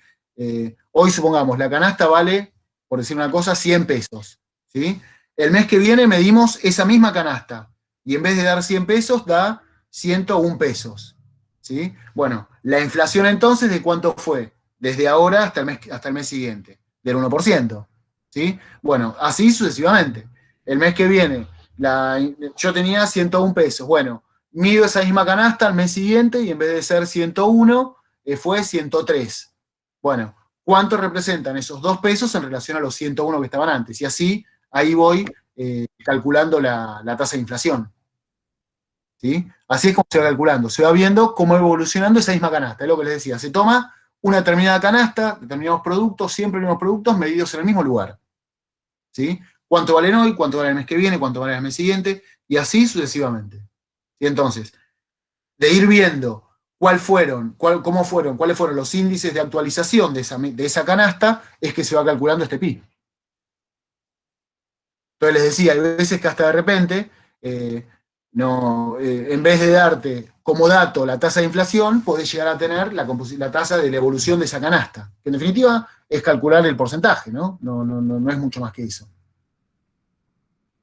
¿Sí? ¿Se entendió? Sí, lo que no me queda claro es bien cómo te das cuenta que es efectiva y no nominal, por ejemplo. O sea, ¿cómo lo sacas eso? En este caso. No, a ver. En este caso, digamos, a ver, no le veo mucha vuelta a que sea a que la inflación. De nuevo, esto va solo a razonamiento. Entiendo tu consulta, me parece totalmente lógica. Ahora, es como que imaginarme, primero, acá no habla de que haya ninguna, te dice que la inflación fue del 35,4 y no te habla, para que sea una tasa nominal te tendría que hablar de alguna capitalización. Y no te habla de ninguna capitalización acá. ¿Sí? O sea, si no te habla de capitalización, sí o sí es efectiva. Así como si te habla de capitalización, sí o sí es nominal. Claro, ¿Sí? claro, perfecto. Sí, ahí está. Sería la pista. Prometo en el parcial ser más claro, ¿no? Con estas cosas, no complicárselas desde ese lado, desde ya. Pero bueno, siempre que te hablen de capitalización, que es una tasa que tiene una determinada capitalización, te van a estar hablando de una tasa nominal, y cuando no te hablen de capitalización va a ser efectiva. Esa sería la diferencia, digamos. Sí, sí, perfecto, gracias, profe. De nada. Bueno, vamos a ver entonces ahora otro tema cortito más, que se ha dicho que teníamos 2 cortitos para ver hoy.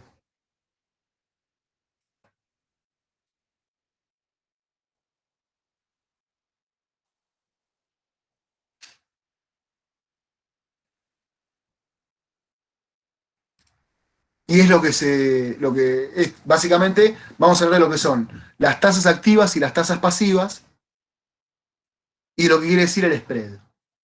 ¿Sí? ¿Escucharon hablar de tasas activas y tasas pasivas?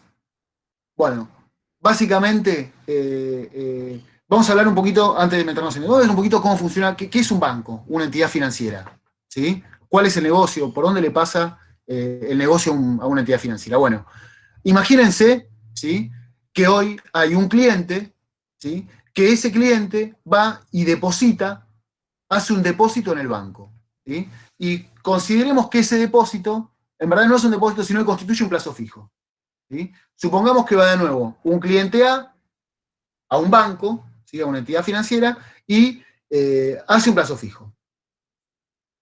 El banco toma este plazo fijo, toma esos fondos, si recibe, el cliente A depositó 1.000 pesos en un plazo fijo. Bueno, el banco toma esos 1.000 pesos, ¿sí?, y viene el cliente B y le pide un préstamo al banco. Entonces, el banco, en función a los fondos que tiene de todos sus clientes que le depositaron plazos fijos, presta, ¿sí?, hace préstamos a otros clientes. ¿Sí? Ese es el negocio del banco. Y bueno, toma plata, toma depósitos, ¿sí?, a una tasa, y presta todos esos depósitos que tiene, todos esos fondos que tiene, los presta a otros clientes, obviamente a otra tasa. ¿Sí? Justamente, ¿cuál es el negocio del banco? ¿Sí? Que la tasa a la que presta sea mayor que la tasa a la que le prestan, ¿sí?, que la tasa que paga por esos fondos. El banco, cuando vos pones un plazo fijo, te paga una tasa. ¿Sí? Ahora, cuando vos le vas a pedir plata al banco, el banco te va a cobrar una tasa. ¿Sí? Obviamente, ¿dónde va a estar el negocio del banco? En que la tasa que te cobre cuando te presta plata sea mayor que la tasa que te paga cuando vos le prestas plata al banco, cuando vos pones un plazo fijo. ¿Sí? Bueno, hasta ahí está todo claro, hasta ahí se entiende. Digamos, ese es el negocio de los bancos. Prestar una tasa mayor a la que paga. ¿Sí? El banco, ¿cuál es la tasa que paga? La tasa que le paga a un cliente que va y hace una inversión en el banco. Pone un plazo fijo, lo que ustedes quieran. La inversión que les ocurra, un fondo común, lo que quieran. Una caja de ahorro que paga nada, ¿sí?, y vos tenés siempre saldo en tu caja de ahorro, y ese saldo que está en tu caja de ahorro, el banco también lo está trabajando. ¿Sí? Obviamente no es el mismo porcentaje, porque tiene más disponibilidad. El día que vos vayas a buscar esa plata de tu caja de ahorro, el banco te la tiene que dar. ¿Sí? Con un plazo fijo, de alguna forma, el banco se garantiza que durante todo ese lapso que dura el plazo fijo, no te va a devolver el dinero. ¿Sí? No tenés derecho a reclamárselo. Bueno, ¿qué pasa? Cuando vamos nosotros, cuando voy yo y hago un plazo fijo en el banco, ¿sí? ¿Qué es eso para mí? ¿Es un activo o un pasivo? Yo, Leandro, voy, ¿sí? Tuvimos el parcial hace 3 semanas de contabilidad. Voy yo al banco, ¿sí?, y hago un depósito de 1.000 pesos en un plazo fijo. Constituye un plazo fijo de 1.000 pesos. ¿Qué representa para mí eso? ¿Un activo o un pasivo? Para vos un Un activo. activo. Para mí representa un activo, muy bien. Ahora, para el banco, ¿sí?, que de nuevo, parémonos ahora en el lugar del banco, parémonos ahora que nosotros somos los banqueros, digamos, ¿sí? Ese plazo fijo que vino un cliente a hacer, ¿sí? Así como para el cliente ese plazo fijo es un activo, para ¿el banco qué hizo con ese dinero? Lo recibió, ¿sí? Y a la vez sabe que me lo debe. ¿Sí? El banco lo recibe, por un lado, ¿cuál sería el asiento que hace el banco?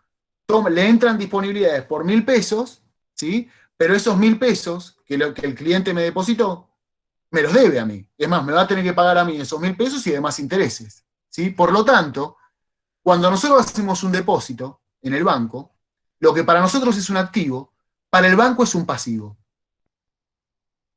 ¿Se entiende? O sea, eso que vos depositaste y que tenés derecho a ir a reclamárselo al banco, el banco tomó esos fondos, le entró esos 1.000 pesos al banco, ¿sí? Pero a la vez, por este esquema de la doble partida, para el banco representa un pasivo.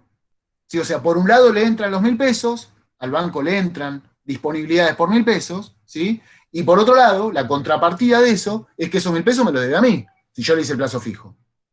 ¿Sí? De acá a 30 días, 60, 90, lo que sea el plazo fijo, el banco me lo va a tener que devolver. ¿Sí? Entonces, de nuevo, ese depósito que yo hago, o ese plazo fijo que yo hago, ¿sí? Para el banco es un pasivo, representa un pasivo.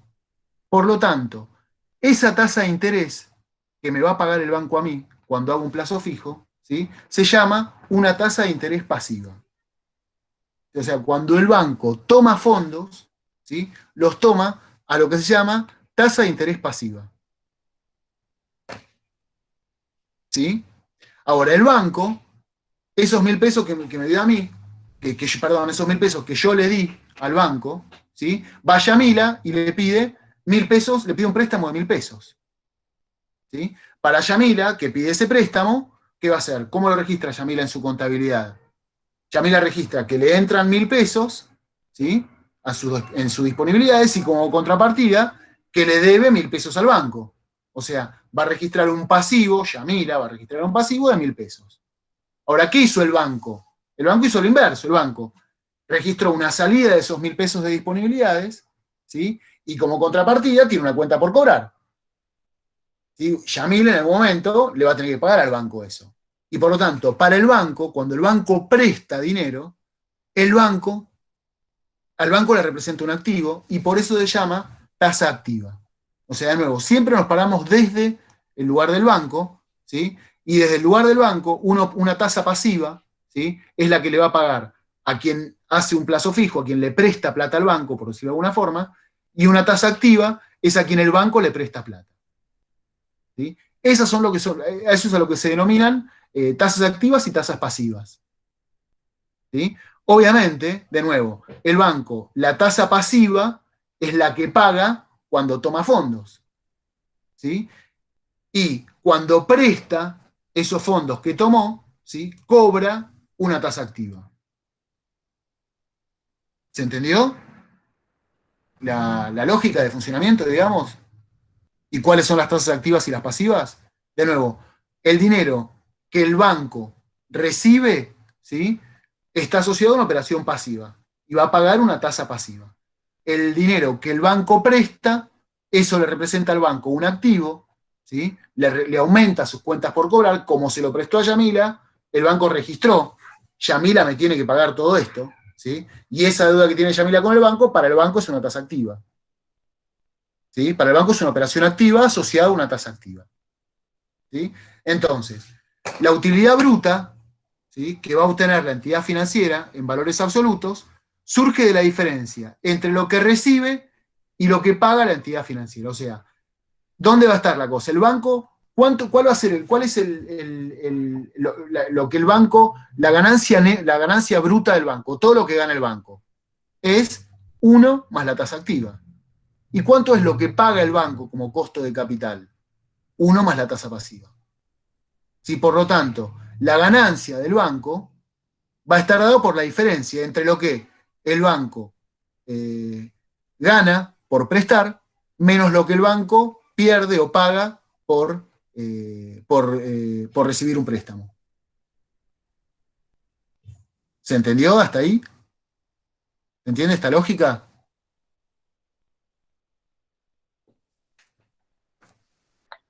Sí, Sí, sí. Bueno, listo, genial, bárbaro.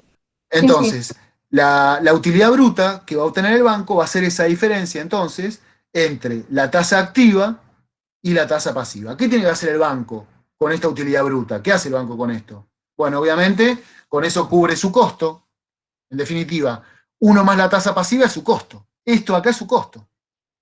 Es el costo de capital que tiene el banco. ¿Sí? Con 1 más la tasa activa, ¿qué tiene que hacer el banco? Tiene que pagar el costo del capital que tiene, ¿sí? Mantener todas las sucursales, toda la estructura, pagar los sueldos, ¿sí? O sea, la utilidad bruta del banco, ¿sí? A partir de este diferencial entre las tasas, ¿sí? Es que el banco tiene que cubrir toda su estructura y además tener una rentabilidad. ¿Sí? Bueno, eso es lo que se llama la utilidad bruta. Y acá entonces es donde aparece el concepto de spread. ¿Sí? El spread justamente es lo que representa la ganancia bruta expresada como variación relativa, o sea, en forma de tasa. El spread, cuando hablamos de spread, estamos hablando de la diferencia que hay entre la tasa activa y la tasa pasiva, es decir, entre la tasa a la cual el banco presta, ¿sí? De la cual, de la tasa, la diferencia que hay entre la tasa a la que el banco presta en relación a la tasa que al banco le prestan. ¿Sí? O sea, su costo en definitiva, ¿sí? es la tasa que paga. Cuando nosotros le depositamos un plazo fijo en el banco, ¿sí? esa tasa que nos está pagando el banco es su costo. Y con ese mismo dinero, lo utiliza para prestárselo a distintas personas. ¿Sí? ¿Y qué es lo que va a ganar? ¿Qué es lo que le va a cobrar a esas personas? 1 más la tasa activa. ¿Sí? Para expresar el spread en forma de tasa, dividimos la ganancia bruta por el costo. ¿Sí? Si se compra un bien a 100 pesos y se lo vende a 110, la ganancia bruta será de 10 pesos. Si hacemos el cociente entre la ganancia bruta y el costo, será 10 sobre 100 igual al 10%. ¿Sí? Entonces, para las operaciones financieras, hacemos lo mismo y vamos a sacar que el spread es justamente la utilidad bruta que hemos calculado acá, como la tasa activa, menos la tasa pasiva. Esta sería la utilidad bruta del banco en relación al costo. Eso es el spread. ¿Sí? El spread entonces es la tasa activa menos la tasa pasiva dividido 1 más la tasa pasiva. ¿Sí? O sea, es la utilidad que obtiene el banco en relación al costo que tiene. ¿Cuál es la utilidad? La diferencia entre la tasa activa y la tasa pasiva. ¿Cuál es el costo? 1 más la tasa pasiva. ¿Sí? Acá, bueno, haciendo algunos despejes, nos va a quedar que el spread es igual a 1 más la tasa activa, dividido 1 más la tasa pasiva menos 1. Y eso nos da que esta va a ser la fórmula que más vamos a acostumbrar, lo que más se ve, digamos, ¿no? Es que 1 más la tasa activa es igual a 1 más la tasa pasiva por 1 más el spread. ¿Sí? Este concepto de spread es todo para los bancos. ¿No? Imagínense que esto es lo que buscan los bancos. En definitiva, el spread termina siendo la rentabilidad del banco. ¿Sí? Entonces, bueno, de nuevo. Y obviamente el banco siempre va a prestar plata a una tasa mayor de la que le prestan a él. ¿Sí? Su negocio obviamente es ese.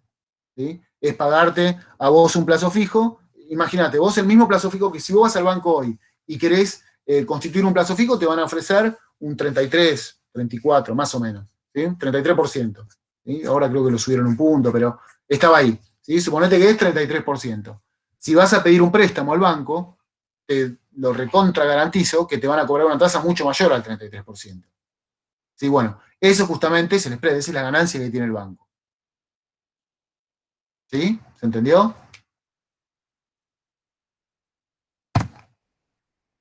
Y ahora entonces, un par también de ejemplos de ejercicio de spread.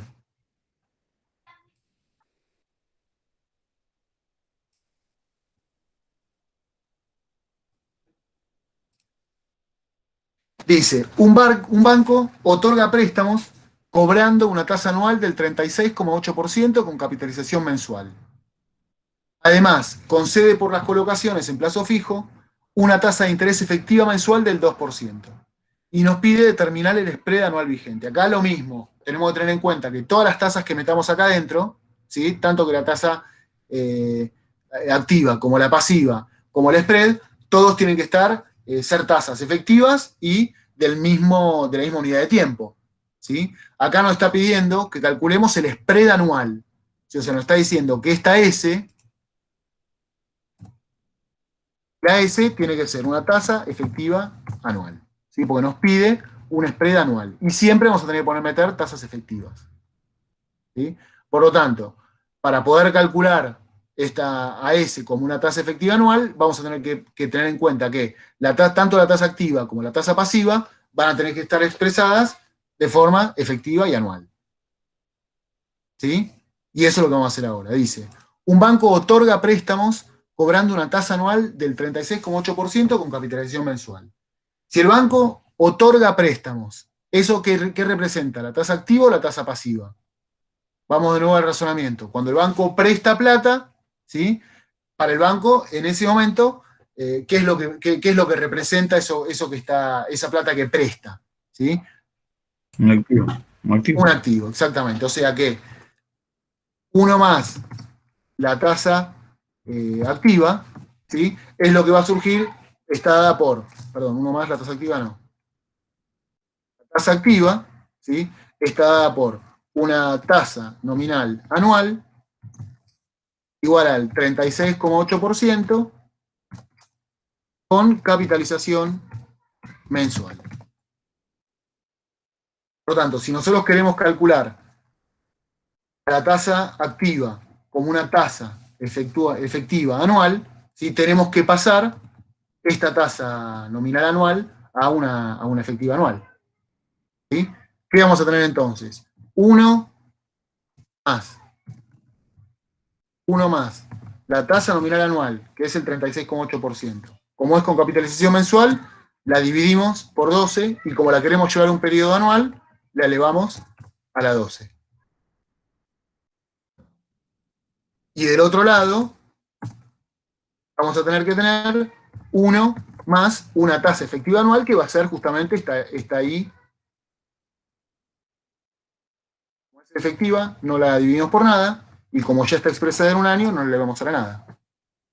Esta TEA de acá, va a ser la tasa efectiva anual. La tasa activa. ¿Sí? ¿Se entendió hasta ahí?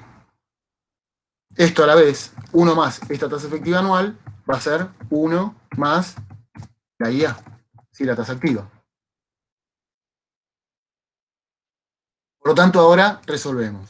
Tenemos 1 más 36,8. 36,8% dividido 12. Y todo esto lo elevamos a la 12. Esto va a ser igual a 1 más la tasa activa. ¿Me siguieron hasta ahí? ¿Se entendió?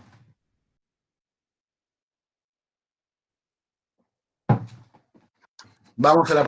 Sí, está claro. Para la tasa pasiva, de nuevo, también tenemos que tener una tasa efectiva anual, ¿sí? Y nos dice, concede por las colocaciones en plazo fijo, es decir, esas sí son sus tasas pasivas, una tasa de interés efectiva mensual del 2%. O sea, nosotros vamos a tener entonces 1 más la tasa efectiva mensual. Como es efectiva, no la dividimos por nada porque no capitaliza por nada. La elevamos a la 12 porque queremos llevarla al año. Y del otro lado vamos a tener 1 más una tasa efectiva anual que a la vez va a ser igual 1 más la tasa pasiva. ¿Sí? Por lo tanto, 1 más la tasa efectiva mensual es del 2%. 1 más el 2%. Y esto elevado a la 12 va a ser igual a pasiva. ¿Sí? Y entonces, ahora que ya tenemos 1 más la tasa pasiva y tenemos 1 más la tasa activa, podemos calcular el 1 más el spread. ¿Sí? ¿A qué va a ser entonces igual? 1 más el spread. Va a ser igual a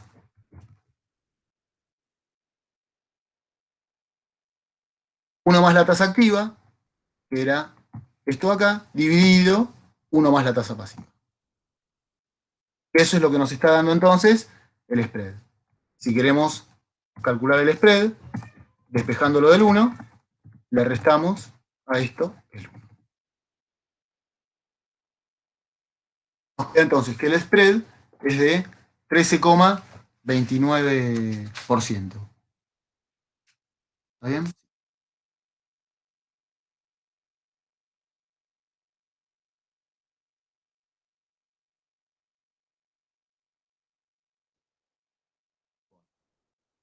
¿Entendió esto? ¿Alguna duda? Fíjense que en esto siempre la clave en definitiva está en conocer las dos formulitas, tanto en Fisher como en esto.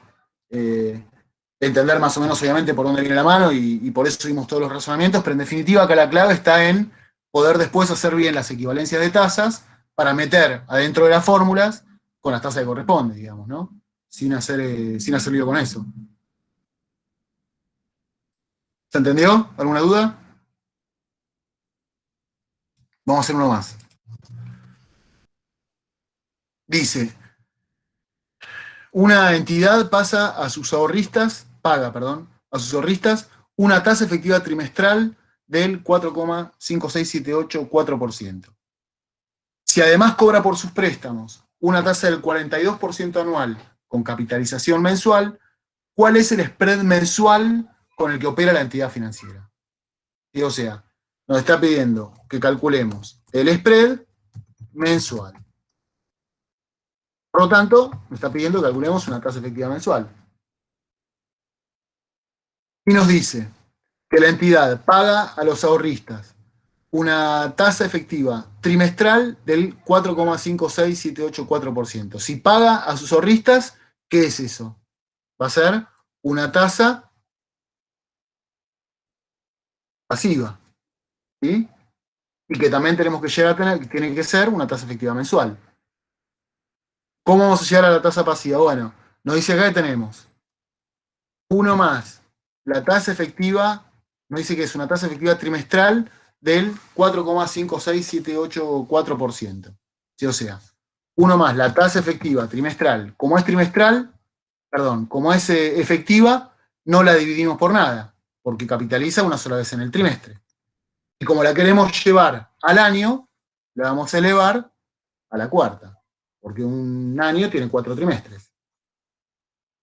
En el otro término, nosotros queríamos calcular a la tasa pasiva como una tasa efectiva mensual, así que vamos a poner 1 más tasa efectiva mensual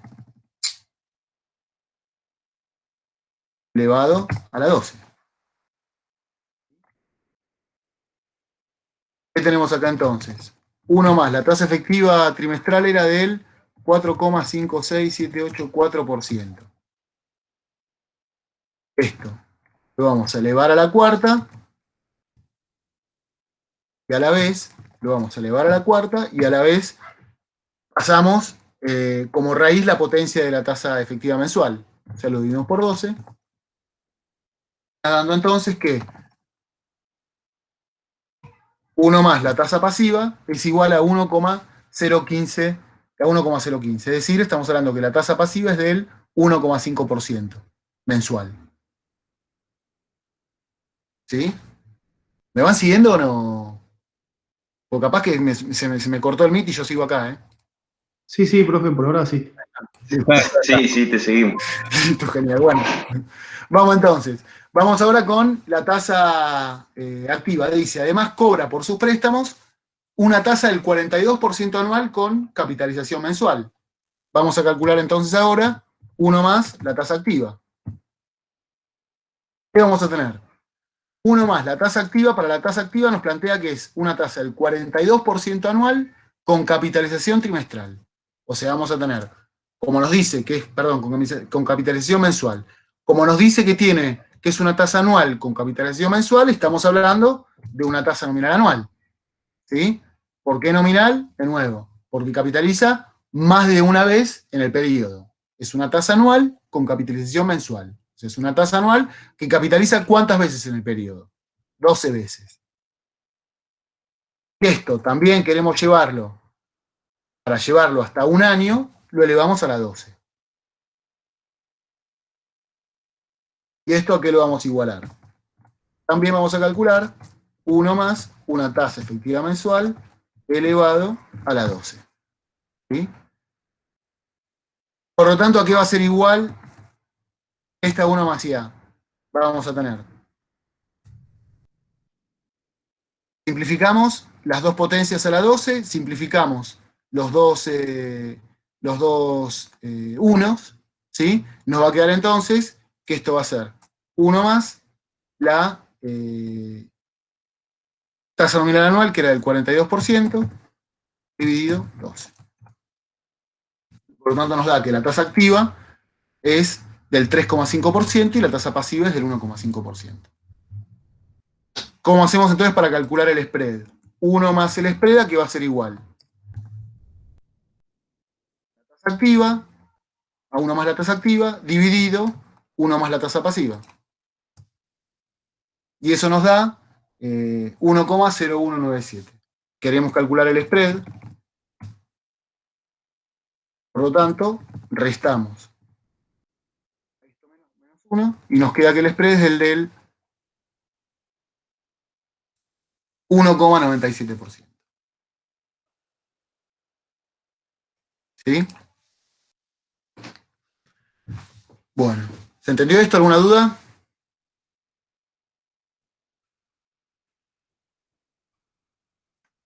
Bueno, muy bien. Se entendió, se entendió. Genial. Bueno, nos quedan... A ver, vamos a cerrar un poco esto.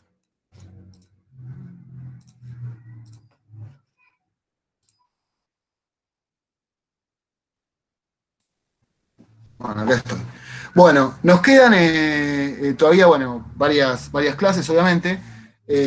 Traté de ponerme hoy de contactar a Juan José Cosentino para ver cuándo va a tomar el parcial, ¿sí? Porque, bueno, quería justamente que veamos, ponerme de acuerdo con él. No sé si ya les pasó una fecha, no estoy seguro si se les habrá pasado. No, todavía. Todavía no, bueno. Hoy lo contacté, pero bueno, está con algunos problemas personales él, así que no terminamos resolviéndolo. Nos quedan ver básicamente dos temas. Uno que es corto, que es el tema de préstamos, préstamos bancarios, ¿no? O sea, cuando hablamos de préstamos, no sé si alguna vez ustedes pidieron un préstamo o no, pero básicamente los bancos utilizan dos sistemas, bueno, ahora hay un tercero, que es el UBA, ¿sí? Pero básicamente hay dos sistemas de préstamos, ¿sí? O al menos de los que se usan acá en Argentina. Hay más, pero los que se usan en Argentina son dos, que son el sistema francés o el sistema alemán, ¿sí? Bueno, la clase que viene vamos a ver justamente el tema de préstamos, y la idea es que ya empecemos a ver la parte de evaluación de proyectos, o sea, la parte de evaluación de proyectos de inversión, ¿sí? De nuevo, acá nos vamos a centrar en ver la parte, en hacer el análisis financiero, digamos, ¿no? De evaluación de proyectos. Después, más adelante en la carrera van a tener la materia de evaluación de proyectos en las que van a ver, van a hacer el análisis de un proyecto desde todos los aspectos, también en el técnico, en el comercial. Bueno, nos vamos a centrar en el mes que nos queda, en ver justamente la parte de evaluación de proyectos de inversión, puntualmente en el análisis financiero, ¿sí? Que para mí es casi la parte más jugosa que tiene la materia. O al menos, de nuevo, lo que más después se ve, lo que más se ve en la calle, ¿no? Como, obviamente depende de qué se dediquen. Los ingenieros industriales tienen un espectro muy amplio, digo, ¿no? Pero, como ingeniero industrial, con lo que, de lo que es esta materia, lo más probable que se vayan encontrando es con justamente la parte de evaluación de proyectos, que aparte es muy linda. La verdad que es una parte, es muy divertido hacer una evaluación de un proyecto. No quiere decir que va a ser divertido hacer análisis económico y financiero, ¿no? Pero digo, como desde lo profesional está muy bueno. Es algo, creo que es una de las mejores cosas que tenemos los ingenieros industriales. Así que, bueno, no puedo todavía, quería hoy ya definir una fecha del segundo parcial, porque en definitiva quedan 5 o 6 clases. Lo que sí ya definí es que los recuperatorios los vamos a hacer en los llamados de diciembre y en los llamados de marzo. O sea, en diciembre haremos los primeros recuperatorios de los 2 parciales, y en marzo los segundos recuperatorios de los 2 parciales. Básicamente no quiero que perdamos clases, nos quedan muy pocas clases, perdimos muchas clases este año, o perdimos más clases de lo que estaba programado originalmente. Y la parte de evaluación de proyectos no, es un tema que está bueno, pero que es muy largo también. Entonces, bueno, quiero que nos podamos centrar en ver bien esos temas.